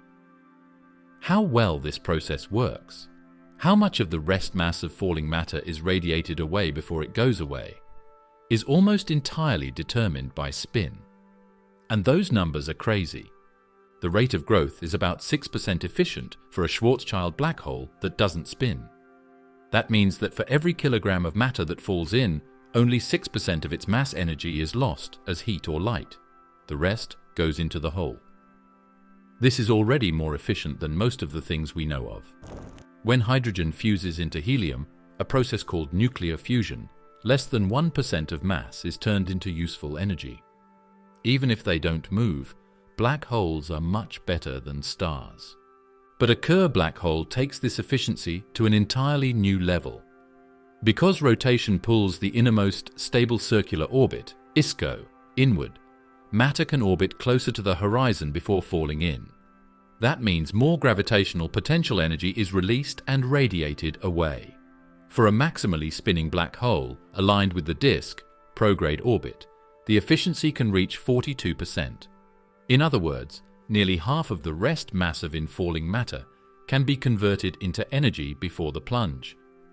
This is the most efficient natural energy conversion mechanism in the cosmos. To appreciate this, consider the scale. A single gram of matter falling into a rapidly spinning black hole could release as much energy as a nuclear bomb. Now scale that up to the billions of tons of gas streaming into supermassive black holes at galactic centers, and you begin to understand why quasars shine brighter than entire galaxies. Their luminosity is not powered by fusion, but by the gravitational efficiency of Kerr accretion. This efficiency explains why accretion onto black holes dominates so many cosmic phenomena. Quasars, blazars, and active galactic nuclei all owe their brilliance to spinning black holes, converting matter into energy at staggering rates. It also explains why even stellar mass black holes in X-ray binaries can outshine thousands of stars when feeding actively. The physics of efficiency is written into every photon escaping from near the horizon. The numbers also show how spin controls input in the universe. A galaxy with a black hole that spins very quickly will get a lot more energy pumped back into it. This energy can power jets and winds that can heat gas around the galaxy, stop stars from forming, and control the galaxy's growth. It's not just close to home that a slow spinner is different from a fast spinner. It's millions of light years away. Efficiency also plays a role in black hole growth. A highly efficient black hole radiates more energy outward, which can blow away or heat its fuel supply, slowing its own feeding. This feedback mechanism may explain why some galaxies have extremely luminous but relatively short-lived quasars. The very efficiency of Kerr black holes becomes self-limiting, a cosmic throttle that prevents runaway growth. By modeling the X-ray spectra of accretion disks, astronomers can estimate how close the inner edge lies to the horizon, and therefore deduce how much energy is being released. Quasars with extraordinary luminosities appear consistent with black holes spinning near the maximum, radiating at efficiencies far above the nuclear processes of stars. In microquasars, stellar mass analogues in our own galaxy, similar principles hold, with smaller but still spectacular displays of energy release. The concept of efficiency also connects black holes to futuristic speculation. If humanity could ever harness a Kerr black hole safely, its efficiency would make it the ultimate power source. Science fiction often imagines civilizations feeding matter into spinning black holes to generate energy orders of magnitude beyond anything fusion or antimatter could provide. While such feats are far beyond us, the physics is sound. A Kerr black hole really is the universe's most efficient engine. At the deepest level, efficiency helps us remember why Kerr black holes depend so much on spin. As matter falls into black holes, they would still shine through accretion, but not as brightly. When they spin, they turn into lighthouses that can light up galaxies and shape the structure of space. The huge difference between 6% and 42% is like the difference between a galaxy core that is quiet and a quasar that is hotter than the sun. Gravitational lensing by rotation. One of the most fascinating outcomes of general relativity is gravitational lensing. Spacetime is bent by mass, and light follows those shapes, making pictures of background objects that are distorted and bigger than they really are. Around a Schwarzschild black hole that doesn't spin, lensing is exactly symmetrical. Light makes Einstein rings, which are round rings and halos. However, a Kerr black hole adds a spin. Its spin pulls on spacetime, and that motion bends lensing into patterns that aren't even or even swirl. The key lies in frame dragging. A spinning black hole doesn't just bend light inward, it also twists the paths sideways. Photons passing on the side aligned with the black hole's spin, the prograde side, are pulled closer in, while those on the opposite, retrograde side, are pushed farther out. The result is that the apparent size of the black hole differs depending on which direction you're looking from. Instead of a perfect circle, the shadow of a Kerr black hole appears squashed and offset, with one side brighter and tighter than the other. This asymmetry has been confirmed in simulations for decades and became crucial when the Event Horizon Telescope, EHT, produced the first image of M87 Start in 2019. The bright crescent and lopsided ring in the image match exactly what Kerr lensing predicts. The spin of the black hole, combined with plasma motion in the disk, creates an uneven brightness pattern, proving that gravitational lensing is not merely spherical but rotationally distorted. The lensing effects extend beyond the shadow itself. Light from stars or gas behind the black hole can be bent into arcs, rings, or multiple images. In extreme cases, a single photon can orbit the black hole multiple times before escaping, producing photon rings, concentric layers of increasingly delayed and distorted images.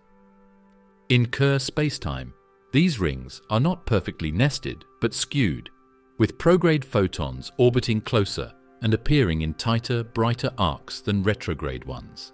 The polarization of light is also affected. As photons twist through curved spacetime, their polarization vectors rotate, a phenomenon called gravitational Faraday rotation.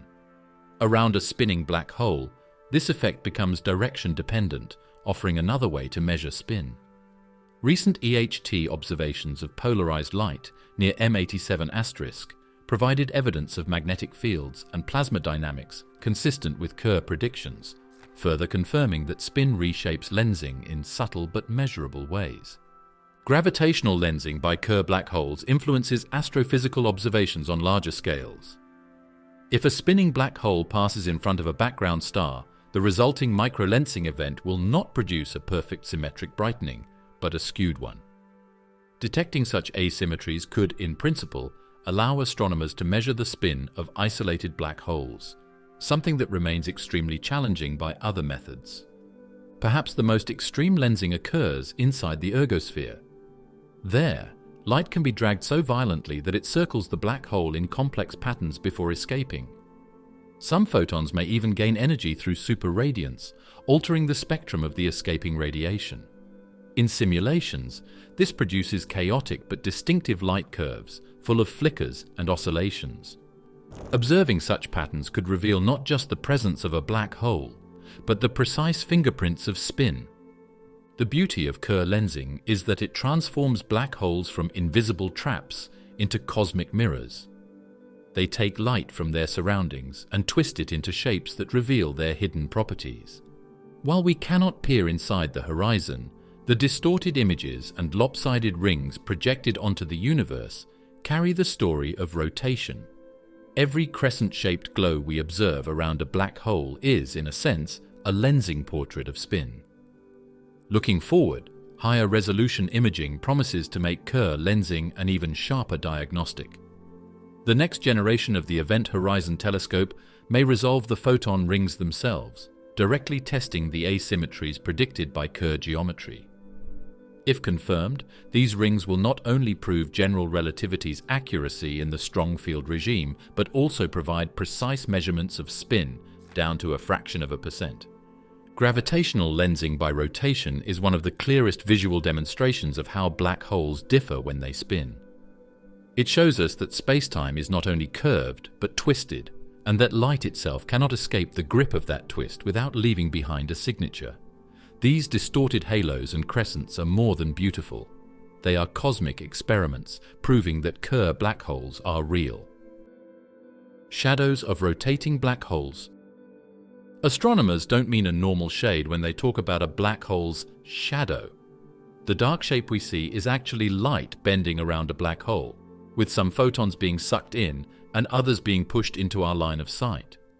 This shadow is a perfect circle around a Schwarzschild black hole that is not spinning. This is because spacetime curves in an orderly way. But for a Kerr black hole, the spin changes the shape of the geometry, which changes the shape of the shadow. Its shape shows not only how heavy the black hole is, but also how fast it spins. The shape of a Kerr shadow depends on how fast the black hole spins and from what angle we observe it. For a stationary observer looking straight down the spin axis, the shadow may still appear nearly circular, but tilt the perspective and the asymmetry becomes clear. On the prograde side, where the black hole's rotation aligns with the orbit of photons, the shadow edge is pulled inward. Photons can orbit closer before being swallowed, so the shadow looks narrower. On the retrograde side, opposite the spin, the edge is pushed outward, making the shadow appear stretched. The result is a dark region that looks squashed or shifted, surrounded by a glowing, lopsided ring of light, the event horizon.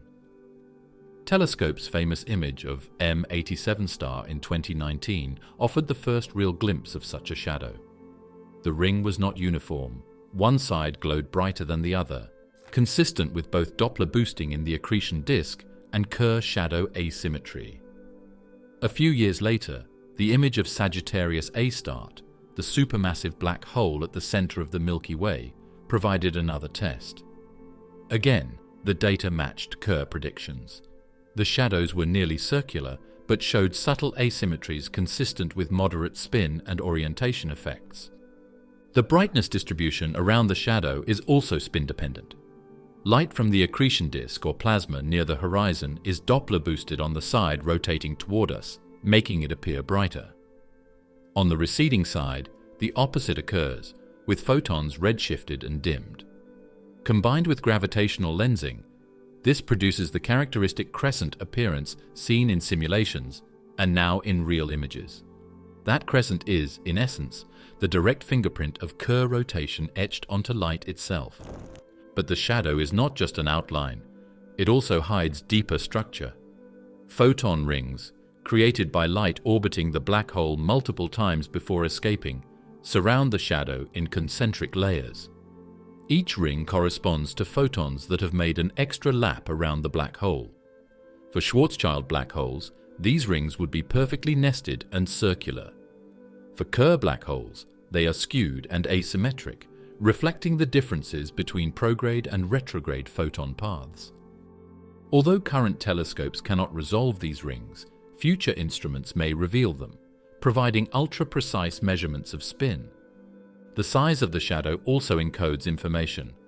In general relativity, the diameter of a black hole's shadow depends only weakly on spin, but its shape and offset are sensitive to rotation. Measuring these subtleties allows astronomers to test the no-hair theorem, which says Kerr black holes are defined only by mass and spin. If shadows deviated significantly from predictions, it could hint at new physics beyond Einstein. So far, the observations align with Kerr, reinforcing the theory's validity in the most extreme conditions. Spin can also change how shadows change over time. In computer models, the rough plasma moving around the black hole makes the ring's light flicker and change. These hotspots move around at frequencies that are connected to the ISCO and change based on spin. Another way to measure spin might be to watch this change happen in real time. Already, Sagittarius A star has shown fast changes that fit with matter circling just outside the horizon. Shadows are more than pretty pictures. They confirm that black holes truly exist as described by relativity. For decades, skeptics wondered whether quasars and galactic cores might be powered by exotic alternatives. The detection of shadows matching Kerr predictions silenced much of that debate. The universe's darkest silhouettes turned out to be exactly what Einstein and Kerr said they should be. With more sights and higher frequencies, the next version of the Event Horizon Telescope will try to directly resolve photon rings. Space-based interferometers could one day make pictures that are even clearer and more detailed, revealing the tiny aberrations of Kerr shadows in a way that has never been seen before. These improvements will not only make it more accurate to measure spin, but they will also put relativity to the test in the hardest circumstances that nature can offer. Photon orbits. There is a delicate area around every black hole where light can get caught and spin in unstable orbits before either falling in or getting out. This photon sphere is simple in the Schwarzschild case. It is a perfect sphere 1.5 times the Schwarzschild radius, around which photons can move in a circle. In Kerr black holes, on the other hand, spin makes things more complicated. Rotation separates these circles into different groups, makes the forward and backward paths less straight, and even lets much stranger paths loop and twist around the hole in a crazy way. In a spacetime that is spinning, the direction of a photon has a big effect on its path. Photons can move closer to the horizon on the prograde side, which is lined up with the black hole's spin. The spin pulls them inward, which makes the circle of the photon smaller. Photons are pushed outward on the backward side, which is the opposite of the spin. This makes them circle farther away from the horizon. This unevenness makes a lopsided photon area where light paths are very different based on the direction it is facing. This unevenness is what changes black hole shadows into the crescent shapes we see in models and now in real pictures from the Event Horizon Telescope. But Kerr photon orbits go beyond simple circles. The equations of motion reveal spherical photon orbits, where light hovers at constant radius but not necessarily in the equatorial plane. These orbits exist because Kerr spacetime preserves hidden symmetries described by the Carter constant. As a result, photons can trace intricate, tilted paths that wrap around the black hole in multiple dimensions. For an outside observer, this produces the possibility of multiple images. Light from a single background star can loop around the black hole several times, creating ghostly, repeated versions of the same object. These circles can't stay in place. A small change can send the photon either spinning outward or falling inward. However, their unpredictability makes them important in astrophysics. The photon rings that are thought to surround black hole shadows are made up of photons that hover close to these circles. Each ring is made up of light that went around the black hole one more time before it got away. For Kerr black holes, these rings are crooked, with the front side being smaller than the back side. If these tiny structures could be found in future images, it would be a very accurate way to study spin. Photon orbits also play a role in gravitational lensing. When light from a distant source passes near a Kerr black hole, some paths skim close to these unstable orbits before escaping. The result is extreme lensing effects, multiple images, arcs, or even full Einstein rings bent around the distorted geometry. The asymmetry of Kerr spacetime means these lensing features are not uniform but biased, with brighter, tighter arcs on the prograde side. Observing these differences offers yet another way to measure spin. In theoretical studies, photon orbits highlight the hidden beauty of Kerr geometry. Unlike most spacetimes, Kerr is integrable. Its equations admit conserved quantities that allow precise solutions. This mathematical structure is what permits spherical photon orbits to exist at all. In other spacetimes, light paths quickly become chaotic.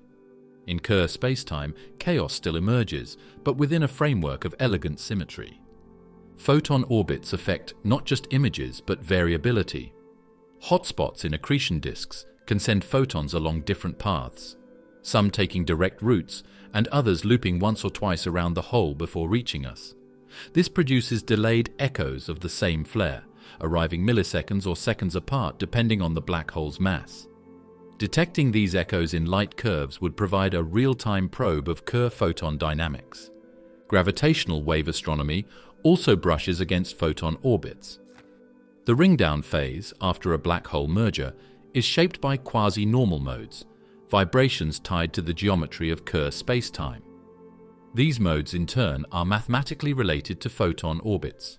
Measuring them with high precision in LIGO, Virgo, and future detectors could indirectly confirm the predicted structure of photon paths near rotating horizons. Lense-Thirring precession. Josef Lense and Hans-Thirring, two Austrian scientists, found a subtle effect of Einstein's theory of relativity in 1918. They found that spacetime dragging can make circles close to a spinning mass precess, or slowly wobble. This Lense-Thirring precession is very small around Earth. it is so small that satellites like Gravity Probe B and LAGEOS had to prove it. But around a Kerr black hole, where spinning violently twists spacetime, the effect is huge, changing the way everything moves, from photons circling near the horizon to gas in the accretion disk. The principle is straightforward. In Newtonian mechanics, orbital planes remain fixed unless disturbed. But in relativity, a rotating mass drags spacetime along with it. Any orbiting body is embedded in that spinning spacetime, and so cannot remain perfectly fixed. Its orbital plane slowly precesses around the spin axis of the black hole. The closer the orbit, the stronger the frame dragging, and therefore the faster the precession. Near a rapidly spinning Kerr black hole, the precession can happen on timescales of seconds or less. This effect has substantial effects on growth rings. If the black hole's spin axis is not lined up with the disk, there is strong Lense-Thirring precession in the disk's inner part. The disk doesn't stay flat. Instead, it warps, with the inner part slowly connecting with the black hole's equatorial plane while the outer part stays skewed. The Bardeen-Peterson effect is what makes accretion forms that are bent and warped. This can cause quasi-periodic oscillations, QPOs, in X-ray light curves, which can be seen as flashing radiation from the bent disk. Some of the best proof that frame dragging is happening near real Kerr black holes comes from these jumps. The effect also influences jets. Since relativistic jets tend to align with the spin axis of the black hole, misaligned accretion disks can cause jets to wobble or precess as well. In some galaxies, we see S-shaped jets or warped radio lobes, which may be the imprint of Lense-Thirring precession over cosmic timescales. These structures act as cosmic gyroscopes, tracing the slow dance of black holes and their disks. On smaller scales, precession may also explain peculiar timing features observed in X-ray binaries. For example, some black holes show low-frequency QPOs, regular flickers in brightness, that match the expected precession rates of inner disks under Kerr frame dragging. By measuring these oscillations, astronomers can estimate both the spin of the black hole and the tilt of the accretion disk. This makes Lense-Thirring precession not just a theoretical oddity, but a practical diagnostic tool. The mathematics behind this precession is rooted in the off-diagonal terms of the Kerr metric, the same terms that produce frame dragging. They couple the time coordinate with the azimuthal angle, ensuring that motion in one direction inevitably induces a drift in another. For orbits close to the horizon, the coupling is so strong that the precession frequency rivals the orbital frequency itself. This means that matter doesn't just orbit. It wobbles and twists in complex patterns dictated by the spin of the hole. Gravitational wave astronomy also reveals the fingerprints of Lense-Thirring precession. In black hole binaries where the spins are misaligned with the orbital plane, the orbit precesses as the two spiral together. This leaves characteristic modulations in the gravitational wave signal, which LIGO and Virgo can detect. These modulations tell us not only about the mass of the black holes, but also about the orientation of their spins. In this way, precession bridges astrophysics and relativity, showing up in both light and waves. Simulations of Kerr accretion disks have visualized the dramatic consequences of precession. Hotspots of plasma orbiting near the ISCO trace spiraling, wobbling paths, producing light curves that flicker in rhythm with their precessional motion. The warped disks shown in these simulations match the distortions inferred from observations of X-ray binaries and active galactic nuclei. In effect, computer models confirm that the slow prediction of Lense-Thirring a century ago blossoms into full power around Kerr black holes. Precession also has long-term evolutionary effects. As matter accretes, the torque from Lense-Thirring forces can gradually align the black hole's spin with the disk. This alignment may explain why many supermassive black holes in galaxies appear to have their jets pointing consistently over long timescales. The precession shakes the system in the short term, but over millions of years it may bring order out of chaos. Orbital resonances. Moving around isn't always random in the spinning mess near a Kerr black hole. Orbits can sometimes lock into rhythmic patterns that repeat themselves when the frequencies of two or more orbits match or blend with each other. These resonances happen naturally because Kerr spacetime has a complicated shape. In this spacetime, matter and light move together with the help of gravity, frame pulling, and relativistic corrections. Particles can get stuck in movements that happen over and over again and leave marks in light curves and gravity waves that can be seen. To understand this, recall that orbits near a rotating black hole are not simple circles. They involve three fundamental frequencies. The radial frequency, how matter oscillates in and out from the black hole. The polar frequency, how it moves up and down relative to the equatorial plane. And the azimuthal frequency, how it moves around the black hole's spin axis. In Newtonian physics, these frequencies are identical, giving rise to closed elliptical orbits. But in Kerr spacetime, they differ. This mismatch means orbits usually do not repeat, yet when two of these frequencies fall into a rational ratio, say 3, 2 or 2, 1, the orbit resonates. Such orbital resonances have been proposed as the cause of quasi-periodic oscillations, QPOs, observed in X-ray binaries. These are flickering signals in the X-ray light emitted by accretion disks, with characteristic frequencies that often appear in pairs. For example, some black hole systems show twin peaks in their X-ray spectra at a 3:2 ratio. The resonance model suggests these oscillations are caused by trapped motion of plasma at specific radii near the ISCO, where frequencies resonate. Spin directly affects where these resonances occur, so QPOs become indirect probes of Kerr rotation. Resonances are not limited to matter in disks. Even photons can follow resonant orbits, looping around the black hole in repeating trajectories. These resonances shape the formation of photon rings, the nested halos of light predicted to surround black hole shadows. Each ring corresponds to photons that orbited the black hole a specific number of times before escaping. Resonant paths determine which rings are brightest and how they appear distorted by spin. In gravitational wave astronomy, orbital resonances appear in another context, extreme mass ratio in spirals, EMRIs. These are systems where a small compact object, like a neutron star or stellar mass black hole, spirals into a supermassive Kerr black hole. As the small body orbits, its trajectory is governed by the three Kerr frequencies. When these frequencies pass through resonances, the orbital evolution slows or shifts in predictable ways. These resonant kicks will leave imprints in the gravitational wave signals detectable by future observatories like LISA.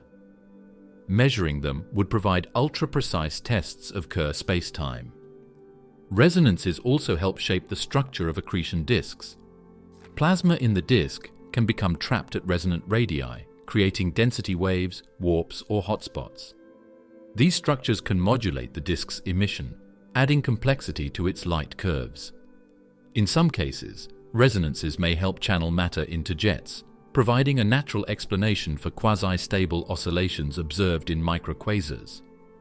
The mathematics of resonances in Kerr spacetime highlights the elegance of the theory.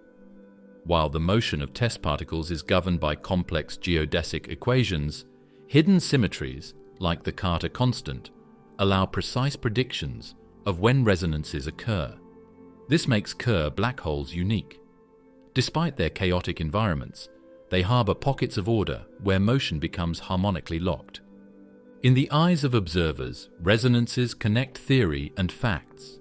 There are many ways to look into these rhythmic movements, such as QPOs in X-ray binaries, periodicities in blazar light curves, and gravitational wave modulations.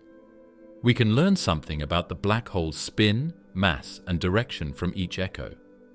Astronomers can use flickers that look like random events to get accurate measurements of Kerr dynamics by keeping track of them and modeling them. In addition to being useful, resonances show something very important. Order can appear even in the most chaotic places in the world. Even though gravity pulls hard, space-time twists, and plasma turbulence in a crazy way, unity still exists. Instead, they make rhythms which are cosmic beats that are locked into the shape of Kerr black holes. gravitational wave signatures.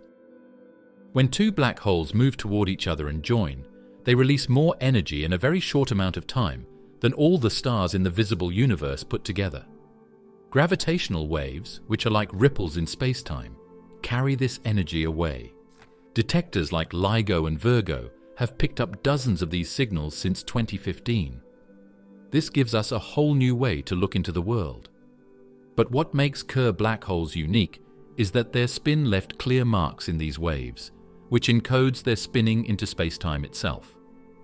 A black hole merger signal has three main phases: inspiral, merger, and ringdown.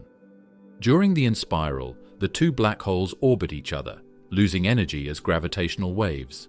The waveform gradually increases in frequency and amplitude, like a rising chirp. If either or both black holes are spinning, especially if their spins are tilted relative to the orbit, the inspiral waveform acquires modulations. These wobbles arise because the orbit itself precesses under the influence of Lense-Thirring, frame dragging. Detecting such precession in the waveform provides direct evidence that Kerr rotation is at play. The merger itself is where spacetime becomes most violent. The spins of the two black holes interact with the orbital angular momentum, determining how the final black hole forms. If the spins are aligned with the orbit, the merger produces a larger, rapidly spinning remnant.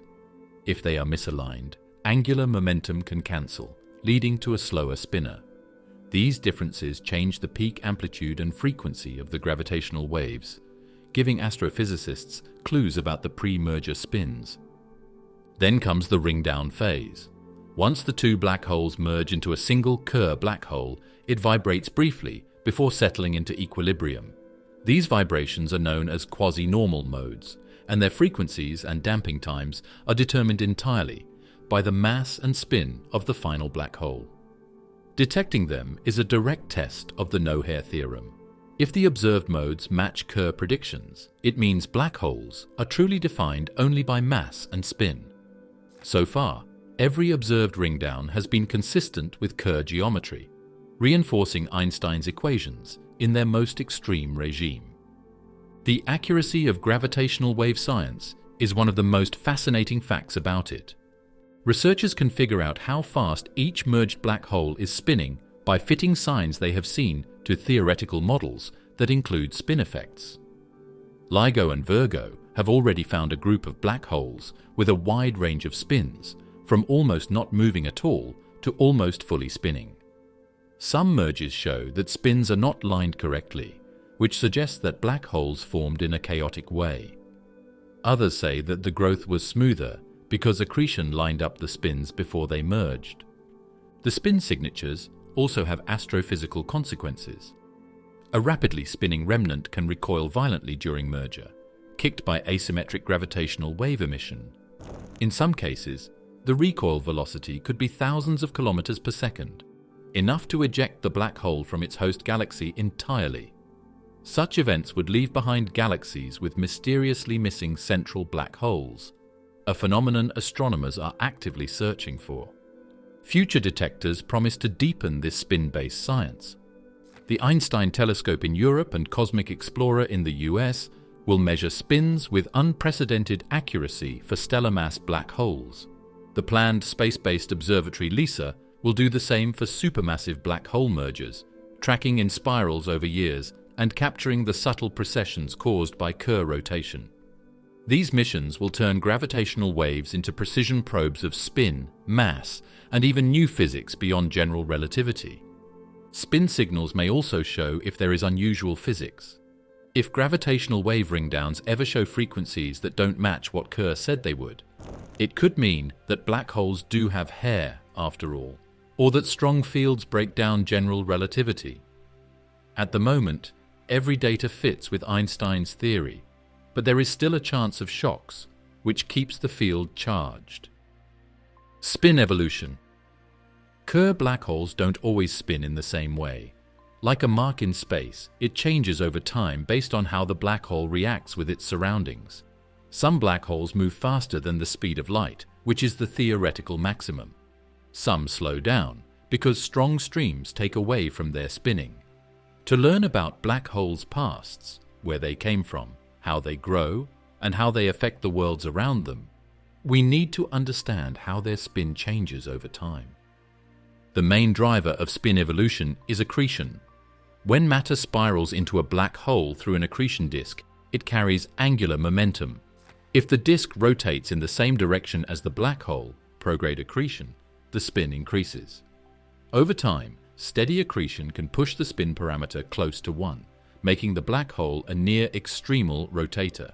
If the disk rotates in the opposite direction, retrograde accretion, the black hole's spin decreases. Retrograde accretion is less efficient at radiating energy, so the black hole consumes more mass relative to the energy it emits. The tug of war between prograde and retrograde feeding shapes the spin across cosmic time. Mergers are another critical influence. When two black holes collide, their spins combine with the orbital angular momentum to determine the spin of the remnant. If their spins are aligned, the result is a rapidly spinning remnant. If they are misaligned, the spins can partially cancel, producing a slower rotator. Gravitational wave detections by LIGO and Virgo have revealed this diversity, showing remnants with spin parameters ranging from modest to high. Each detection adds a new data point to the evolutionary paths black holes take. Jets also affect spin. The Blandford-Znajek mechanism extracts rotational energy from Kerr black holes through magnetic fields threading the Ergosphere. This process powers relativistic jets, but it also acts as a brake. Over millions of years, powerful jets can bleed away angular momentum, spinning the black hole down. This spin down is especially important for supermassive black holes in galaxies with active jets, where rotational energy is pumped back into the cosmos at colossal scales. Observations provide snapshots of these processes in action. Stellar mass black holes in X-ray binaries often show high spins, suggesting they were spun up by accretion from companion stars. Supermassive black holes in quasars also appear to have rapid spins, consistent with long histories of steady accretion. By contrast, some black holes in quieter galaxies show slower spins, perhaps the result of chaotic accretion or jet-driven spin-down. The world in space is very important. If gas flows regularly into a galaxy in the same direction, it's likely that the center black hole will spin up and stay active, creating bright quasars.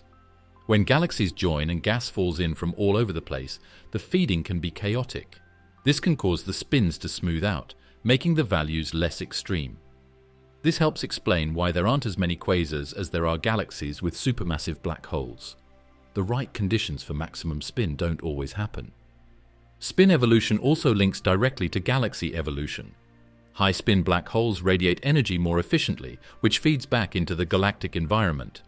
Jets and winds heat gas, regulate star formation, and can even quench entire galaxies. Thus, whether a black hole spins fast or slow determines not just its own efficiency, but the fate of billions of stars around it. On smaller timescales, we can watch spin evolution unfold through gravitational waves.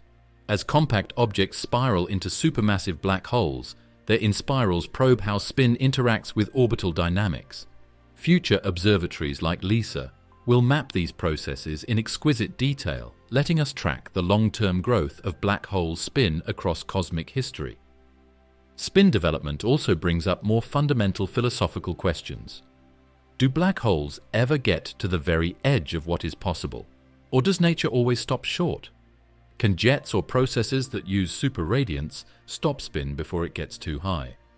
Based on what we know so far, spins can get close to the limit, but never quite hit it. This fits with the cosmic censorship theory. As time goes on, black holes move toward middle points instead of extremes. Observations with Event Horizon Telescope.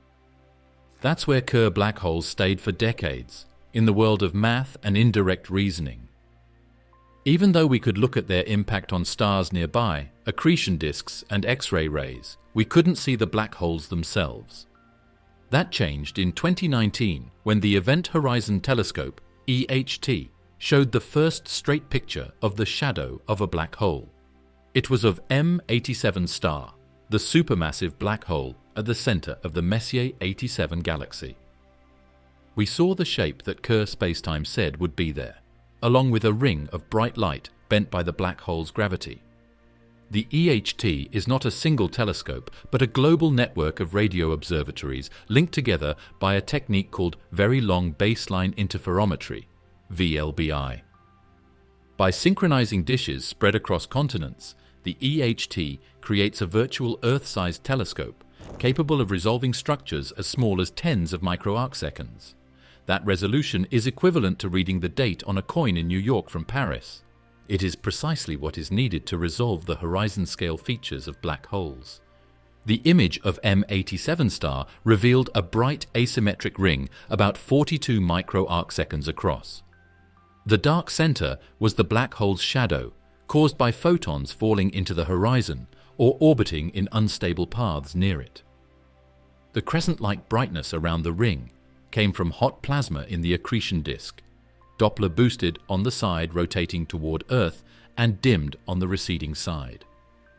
This asymmetry matched predictions for a Kerr black hole, where spin distorts photon orbits and warps the shadow's outline. In 2022, the EHT followed up with the first image of Sagittarius A*, the supermassive black hole at the center of the Milky Way. At just 26,000 light-years away, it is much closer than M87*, but also far smaller, meaning the hot plasma around it changes rapidly. Imaging Sagittarius A* required averaging thousands of snapshots to account for the variability, but the results still showed the predicted Kerr shadow, a roughly circular silhouette with a lopsided brightness consistent with spin and relativistic motion. These observations do more than provide pretty pictures. They allow astrophysicists to test general relativity in the strongest gravitational fields accessible. The size of the shadow depends primarily on mass, and the measurements for both M87 star and Sagittarius A* matched independent mass estimates from stellar dynamics. The shape of the shadow, meanwhile, constrains spin. While current images cannot pin down exact spin values, they already rule out wild deviations from Kerr predictions. The next generation of EHT observations, with higher resolution and more stations, may reveal photon rings and finer asymmetries that directly measure spin. Polarization studies add another layer. In 2021, the EHT released images of polarized light from M87 star. The patterns showed magnetic fields swirling near the horizon, consistent with simulations of spinning black holes launching jets. These polarization maps confirm that Kerr black holes do not exist in isolation. They interact with plasma and fields, with spin driving energy outward in structured ways. The EHT's success also highlights the synergy between theory and observation. For years, simulations of Kerr black holes predicted exactly what the EHT would see: crescents, lopsided rings, and subtle distortions from spin. When the images arrived, they matched those predictions with striking fidelity. This consistency reinforced the idea that real astrophysical black holes are indeed Kerr black holes. Upgrades to the EHT will sharpen these images. Adding more telescopes, observing at shorter wavelengths, and developing space-based VLBI stations will allow astronomers to resolve photon rings directly. Each ring corresponds to photons that orbited the black hole an additional time before escaping, and their structure depends sensitively on spin. Measuring them would turn black hole imaging into a precision test of Kerr spacetime. The Event Horizon Telescope is a big step forward in our understanding of black holes. We are starting to see spin's effect on light itself directly for the first time. Before, we could only figure out spin from hints. Shadows, crescents, and polarization patterns are real traits of things that are millions or billions of times heavier than the Sun, not abstract answers. Spin alignment in binary systems. It is inevitable that two black holes will join when they make a binary system. They will move slowly and spiralingly toward each other, but how they move toward that final crash rests on more than just how heavy they are. It also depends on how their spins are lined up. Kerr black holes add another level of complexity. Their rotation twists spacetime, and when two spinning holes circle each other, the orbital plane changes based on the spin directions of the two holes. We can see clear signs of these connections in both electromagnetic and gravitational waves, which helps us understand how black holes start and grow. There are two main possibilities: aligned spins and misaligned spins. If both black hole spins are aligned with the orbital angular momentum, the system evolves in a relatively orderly way. The orbital plane remains stable and the inspiral waveform is smooth. Aligned spins typically result when black holes form from stars in a binary system. If the progenitor stars were already orbiting together, their collapses likely produced black holes with spins pointing in similar directions. Over cosmic time, steady accretion from a shared disk can reinforce this alignment. By contrast, misaligned spins create a much more dynamic system. If the black holes formed separately and only later paired through dynamical interactions, such as in dense star clusters, their spins may point in random directions. In these cases, the orbital plane does not remain fixed but undergoes precession, wobbling as the spins tug at it through frame dragging. This precession leaves modulations in the gravitational wave signal, small wiggles layered on top of the rising chirp of the inspiral. Detecting these wiggles allows astrophysicists to measure the orientation of spins directly. Gravitational wave detections by LIGO and Virgo have already revealed examples of both scenarios. Some mergers show signs of spins aligned with the orbit, consistent with isolated binary evolution. Others display evidence of misalignment, pointing to dynamical capture in clusters or chaotic growth histories. This diversity is crucial for piecing together the astrophysical environments that give rise to merging black holes. Spin alignment also affects the final remnant after merger. When spins are aligned with the orbit, the remnant tends to spin faster, with angular momentum from both the orbit and spins adding together.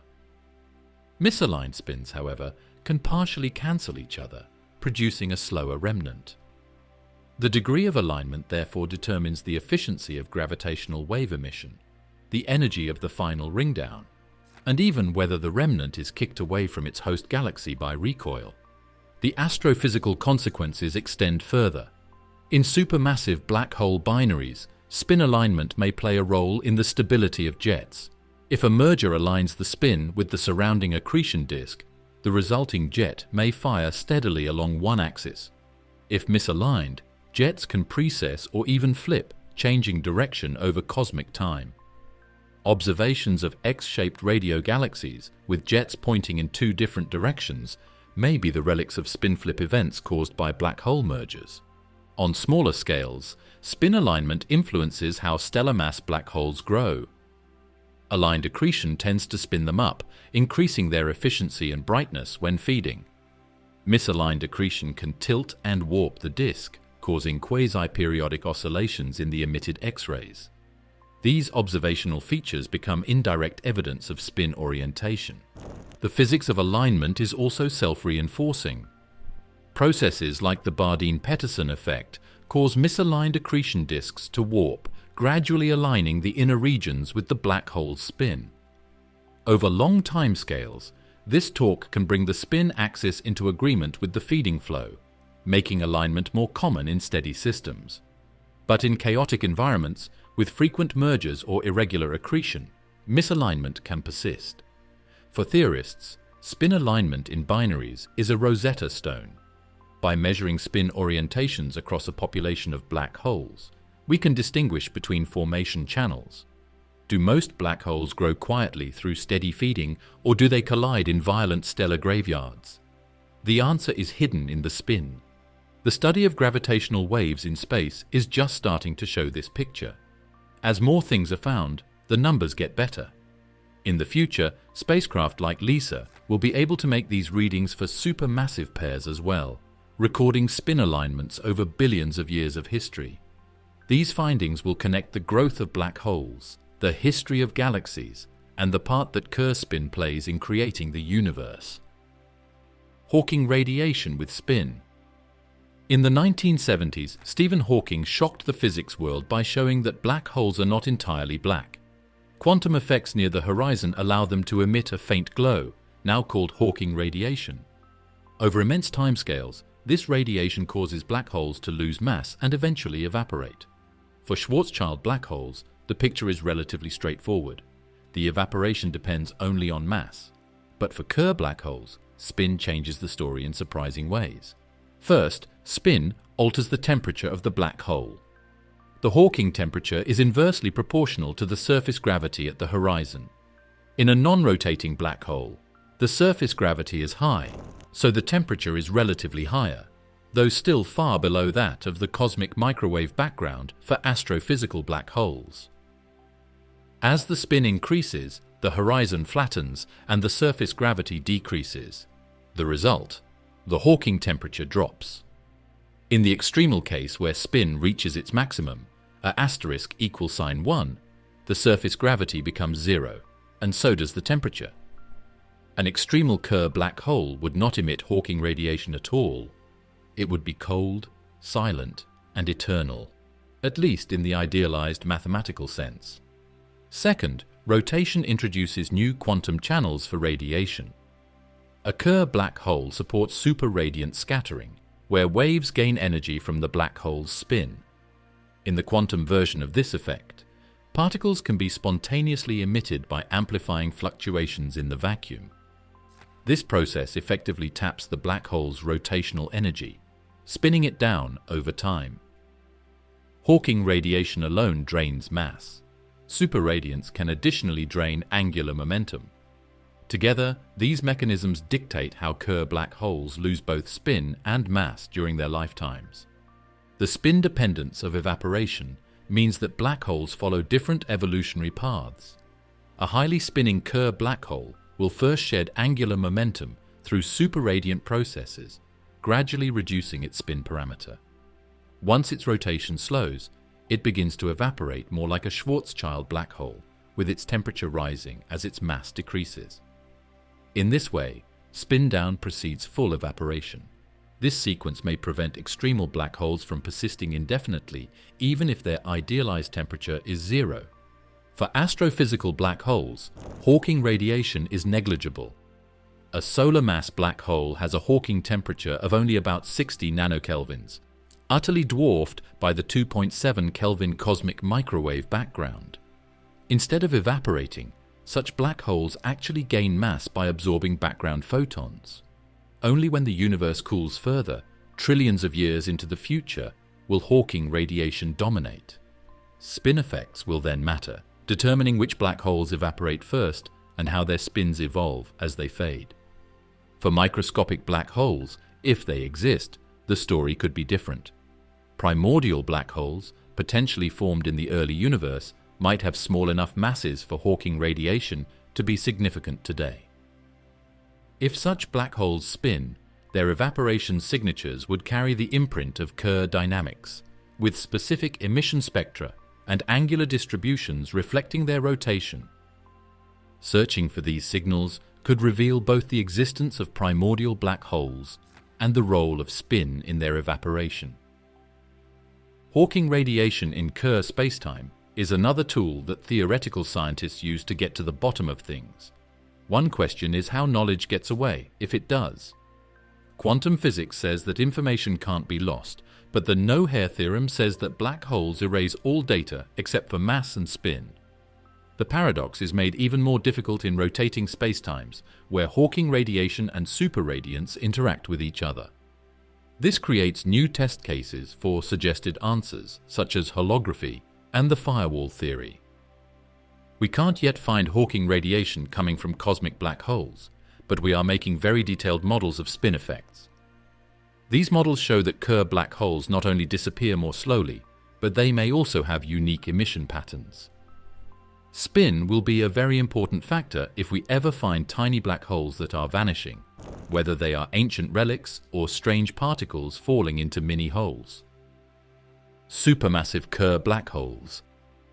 Supermassive black holes, which have masses between millions and billions of suns, are found at the center of almost all big galaxies.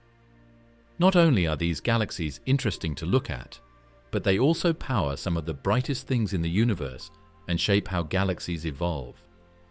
As Kerr black holes, when they spin, they become even more strange. When they rotate, they change from being passive supports to being active cosmic dynamos.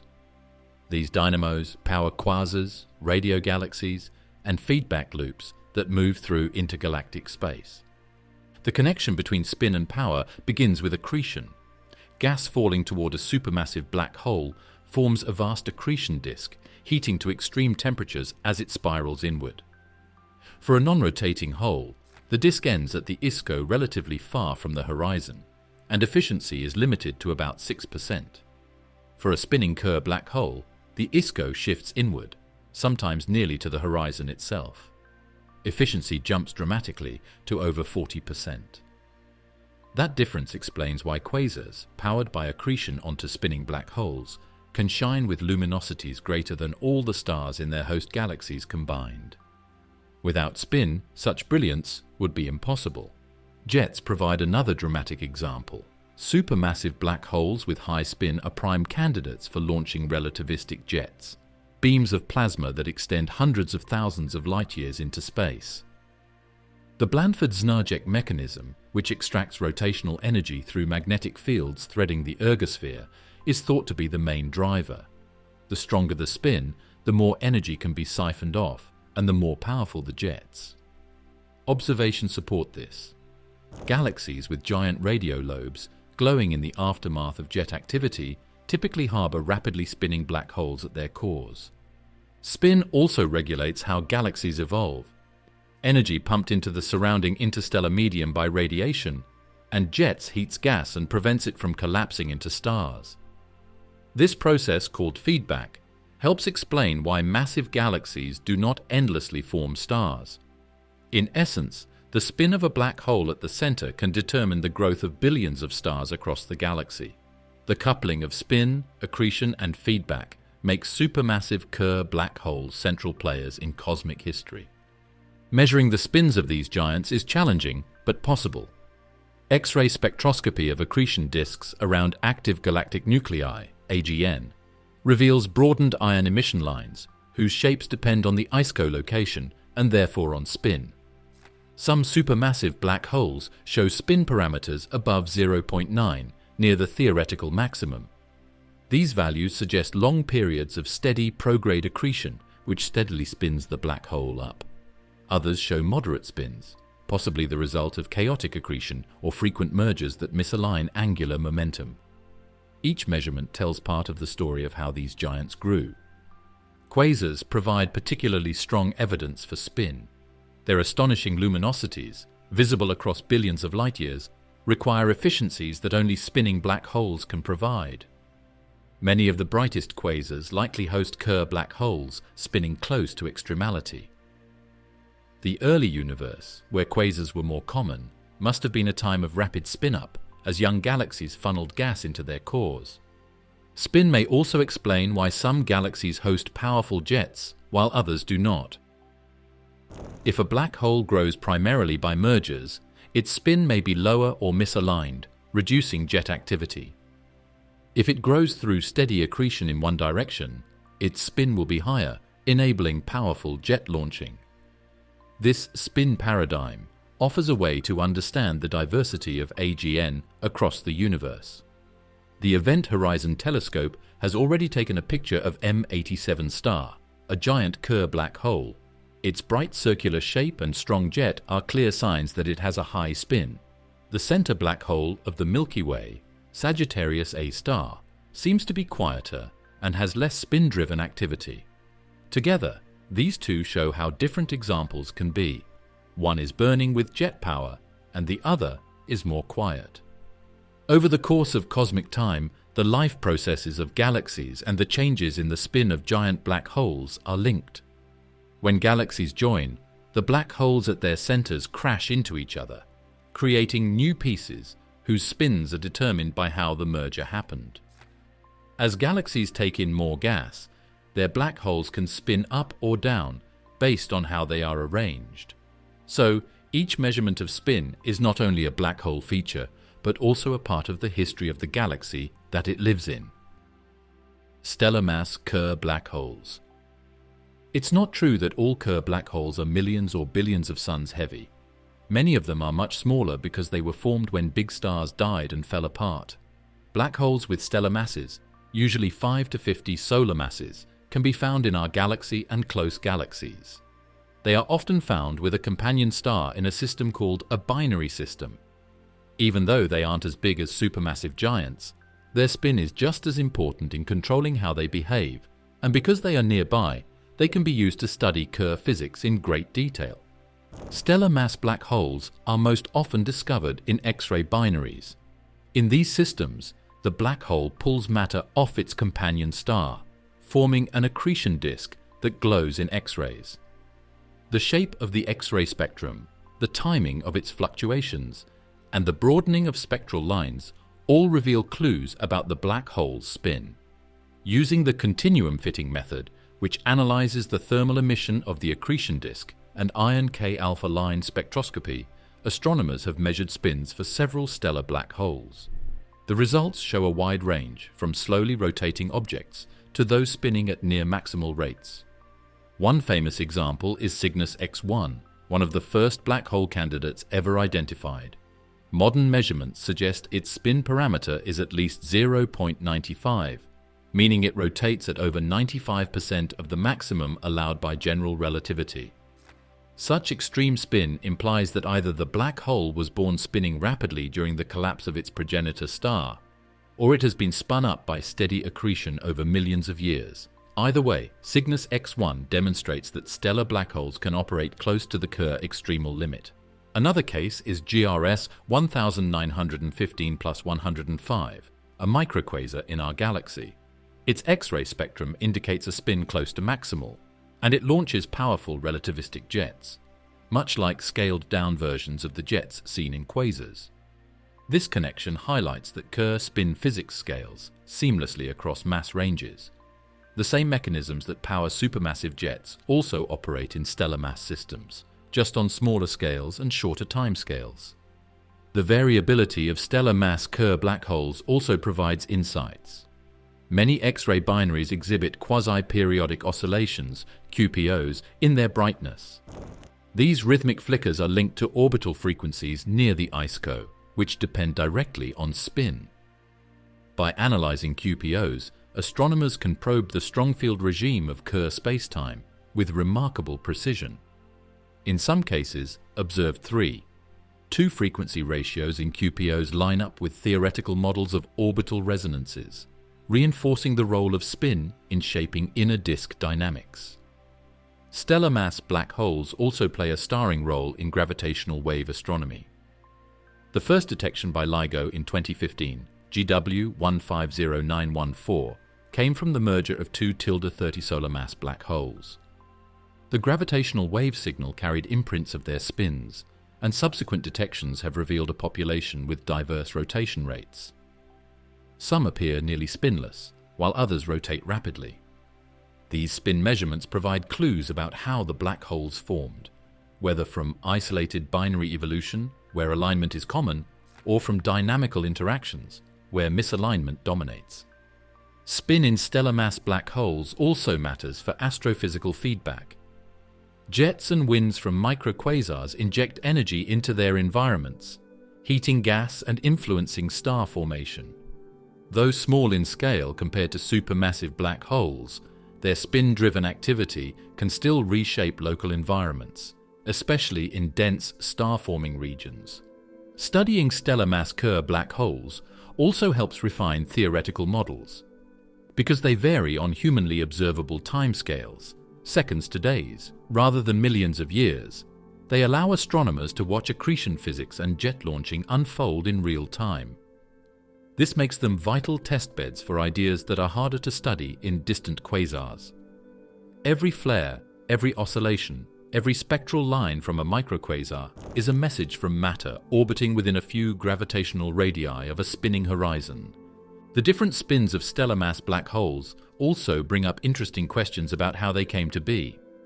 Do some stars fall into Kerr black holes that spin very quickly and carry rotational momentum from their cores? Or do most start out slowly and turn faster only as matter adds to them? Building bigger sets of spin readings is what will give us the answers. Missions like NISA and future X-ray telescopes are working toward this goal. Cosmic censorship and Kerr.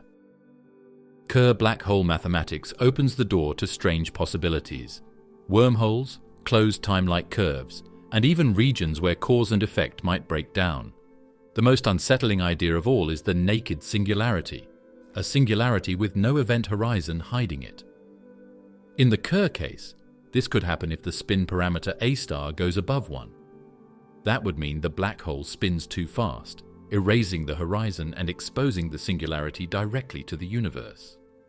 The big question is, could this really happen according to the laws of physics?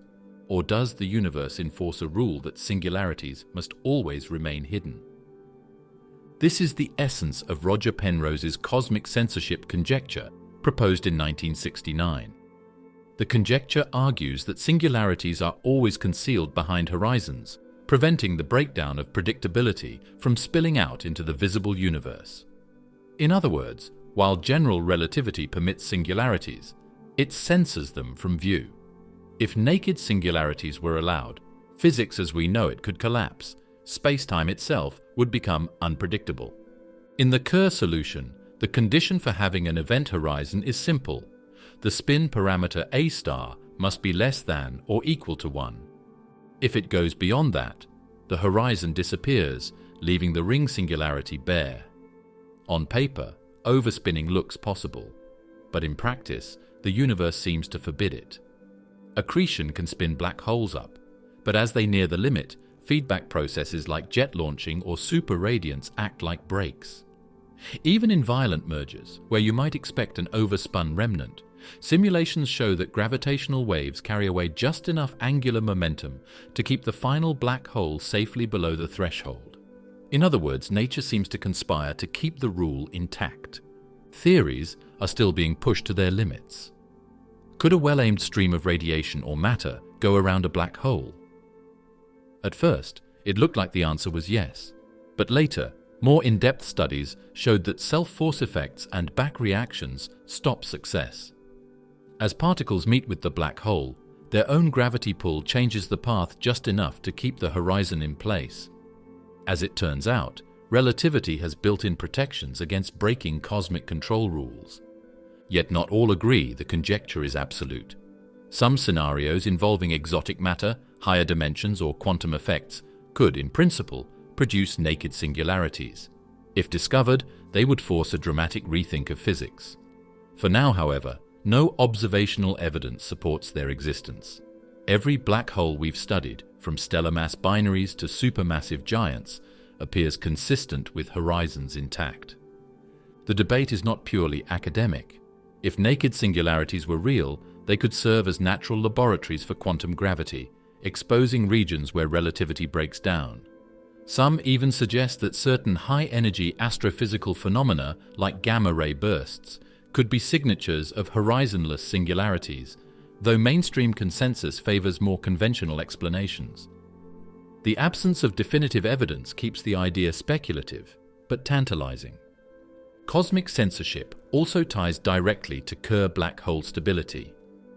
The inner Cauchy horizon, as we've seen, is prone to mass inflation and instability. This instability may act as a mechanism to enforce censorship. Instead of leaving singularities naked, spacetime collapses into a more chaotic but still hidden singularity. In this way, instability preserves the spirit of Penrose's conjecture, even if the details of the Kerr interior remain unsettled. Cosmic control is another testable boundary in gravitational wave astronomy. If scanners in the future saw mergers leaving behind remains with spin parameters higher than 1, it would mean that naked singularities had formed. Every union that has been seen so far has stayed well below the limit, which supports the idea that boundaries always survive. But as scientists get better at being precise, they will keep looking for any holes in the rule. Magnetosphere formation. A Kerr black hole is not a separate thing. It is generally surrounded by plasma from gas clouds, accretion rings, or stellar winds that have been caught. Along with the black hole's strong gravity and spin, this plasma creates a magnetosphere, which is something very special. This area is mostly made up of magnetic fields, which send energy outward, speed up particles to almost the speed of light, and create the conditions for some of the strongest astronomical events, such as jets and high-energy radiation. The key is rotation.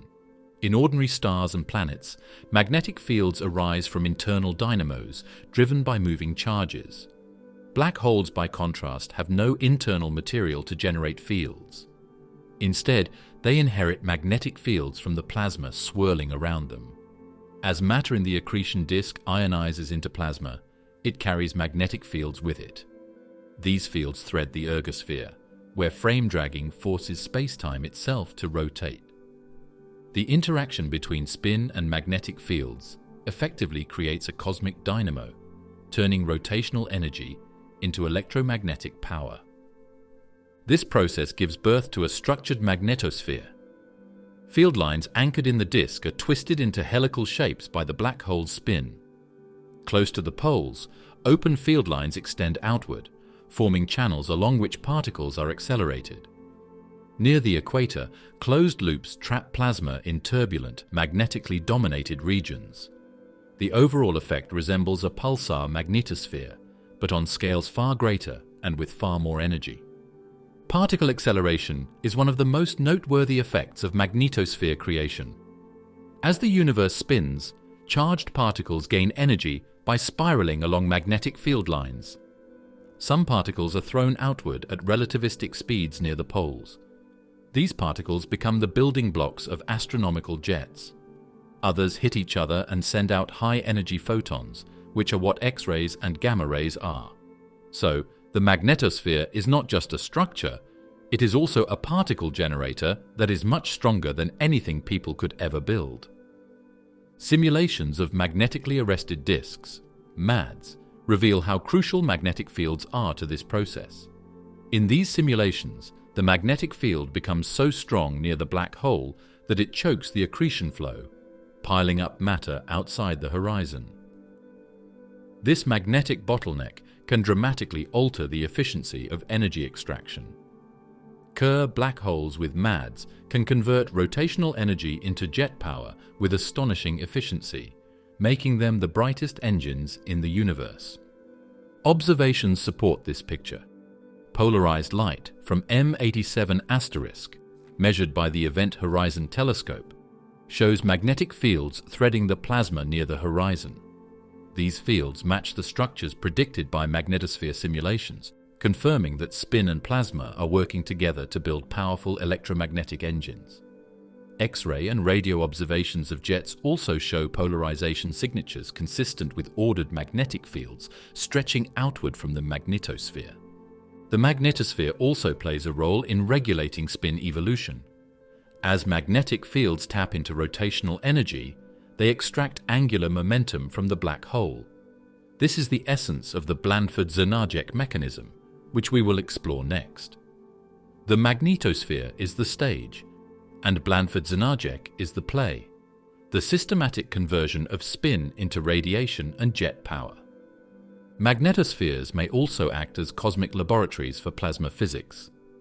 Processes like magnetic reconnection, where field lines snap and reconnect, can unleash bursts of energy, perhaps explaining rapid variability in black hole light curves.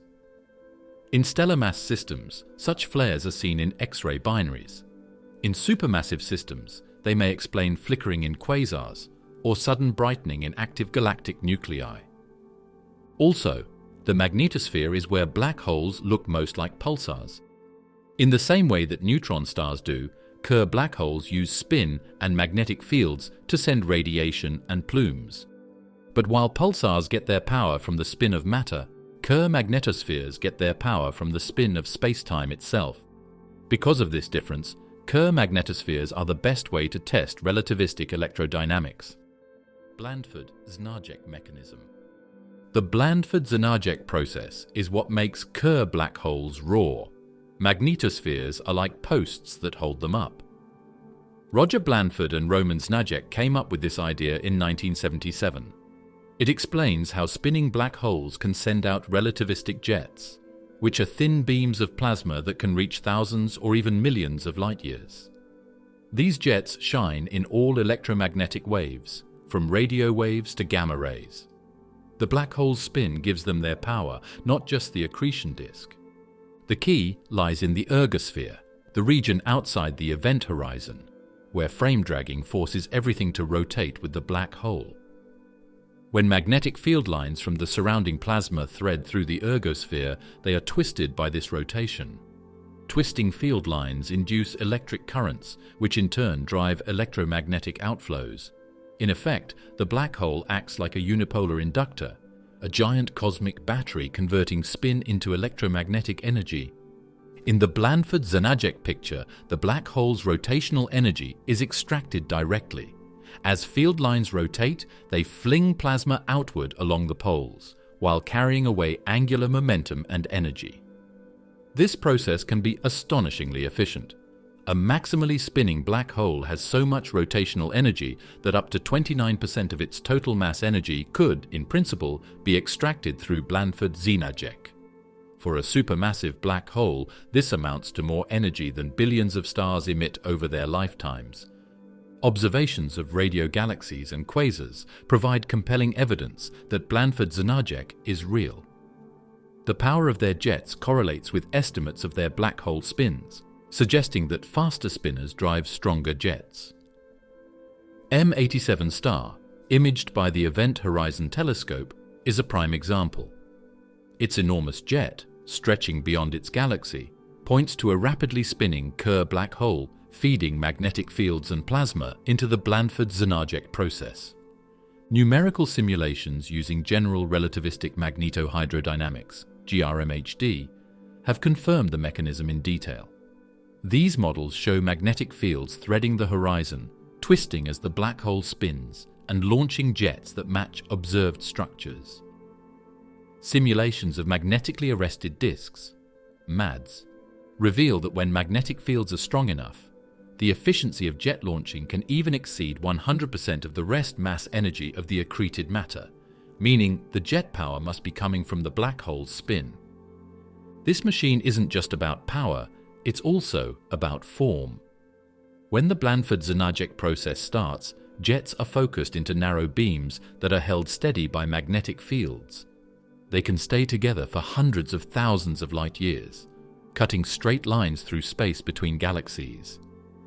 It's still not clear what they're made of, electrons and positrons, or bigger ions, but it's clear that they're moving very quickly, almost at the speed of light. The energy comes from spin, and the path is made up of magnetic fields. The Blandford-Znajek process also has consequences for spin evolution. By draining rotational energy, jets gradually slow the black hole's spin. Over millions of years, this spin down can be significant, especially in systems with powerful jets. Thus, black holes may self-regulate. Spin drives jets, jets remove spin, and equilibrium is eventually reached.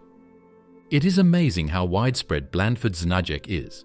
It works in both microquasars with stellar mass black holes and quasars with supermassive black holes. The science is the same in both cases. The only difference is the mass. The flashing jets that come from microquasars in our galaxy are small versions of the huge beams that come from the centers of galaxies. It is clear from this scale that Blandford-Znajek is a basic process that is connected to Kerr geometry. Soon, better pictures of black holes and observations of polarization in jets may make it possible to test Blandford-Znajek even more directly. We can already see that the bent magnetic fields near M87* fit with the theory. We might be able to see Blandford-Znajek in motion if future telescopes can clear up the area where the jets are launched from. Observational evidence across the spectrum. There is more to the case for Kerr black holes than just theory. In the last few decades, a huge number of studies across the electromagnetic spectrum, and now, through gravity waves, have made it possible to clearly see signs of spin. From X-ray pairs in our galaxy to quasars billions of light years away, all the evidence points to the same conclusion. Black holes are not quiet spheres, but spinning Kerr objects that cause the strange things we see. When looking at X-rays, the spectra of impact rings are the best places to see spin. When the spin level goes up, the innermost stable circular orbit ISCO moves inward, setting the inner edge of the disk. When the ISCO is smaller, the emission is hotter, brighter, and has wider spectral patterns. Usually, the iron K-alpha line is a narrow emission line at 6.4 keV. This line tells us the most. This line is stretched and twisted near Kerr black holes by Doppler shifts, gravity redshift, and relativistic beaming.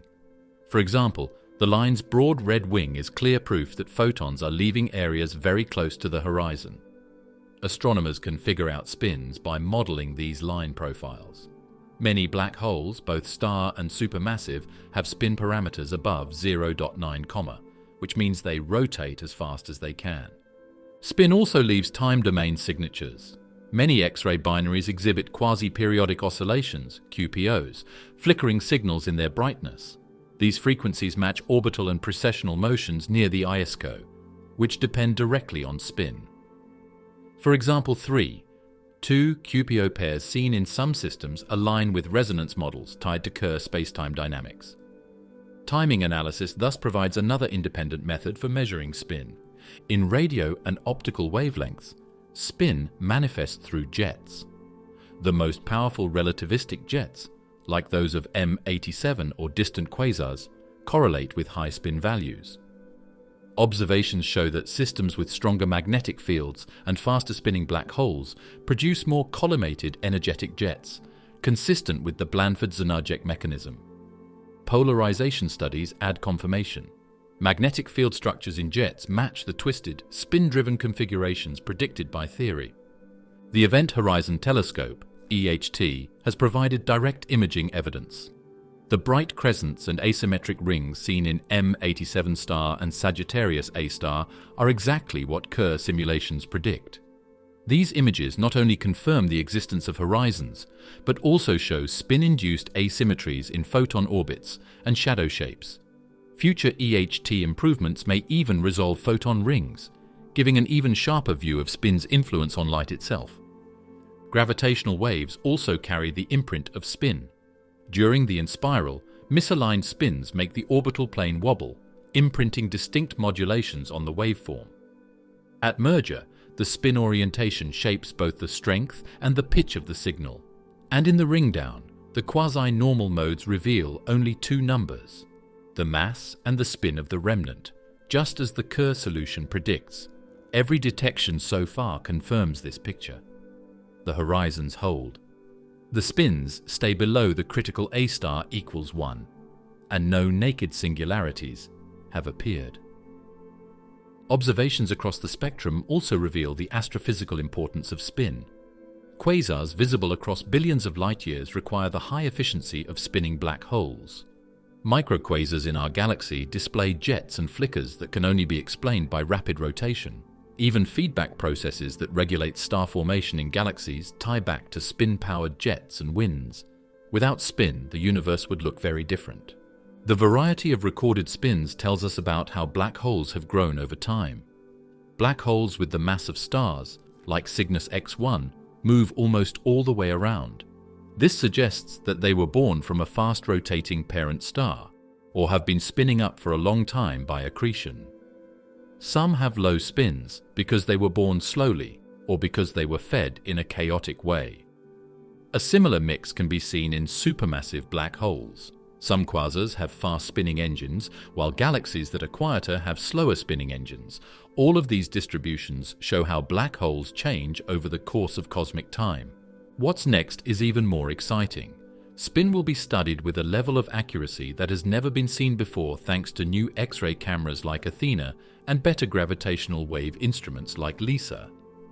The next step in the EHT could show the fine structure of photon rings, and more studies of gravity waves coming from very massive inspirals will test spin dynamics in great depth.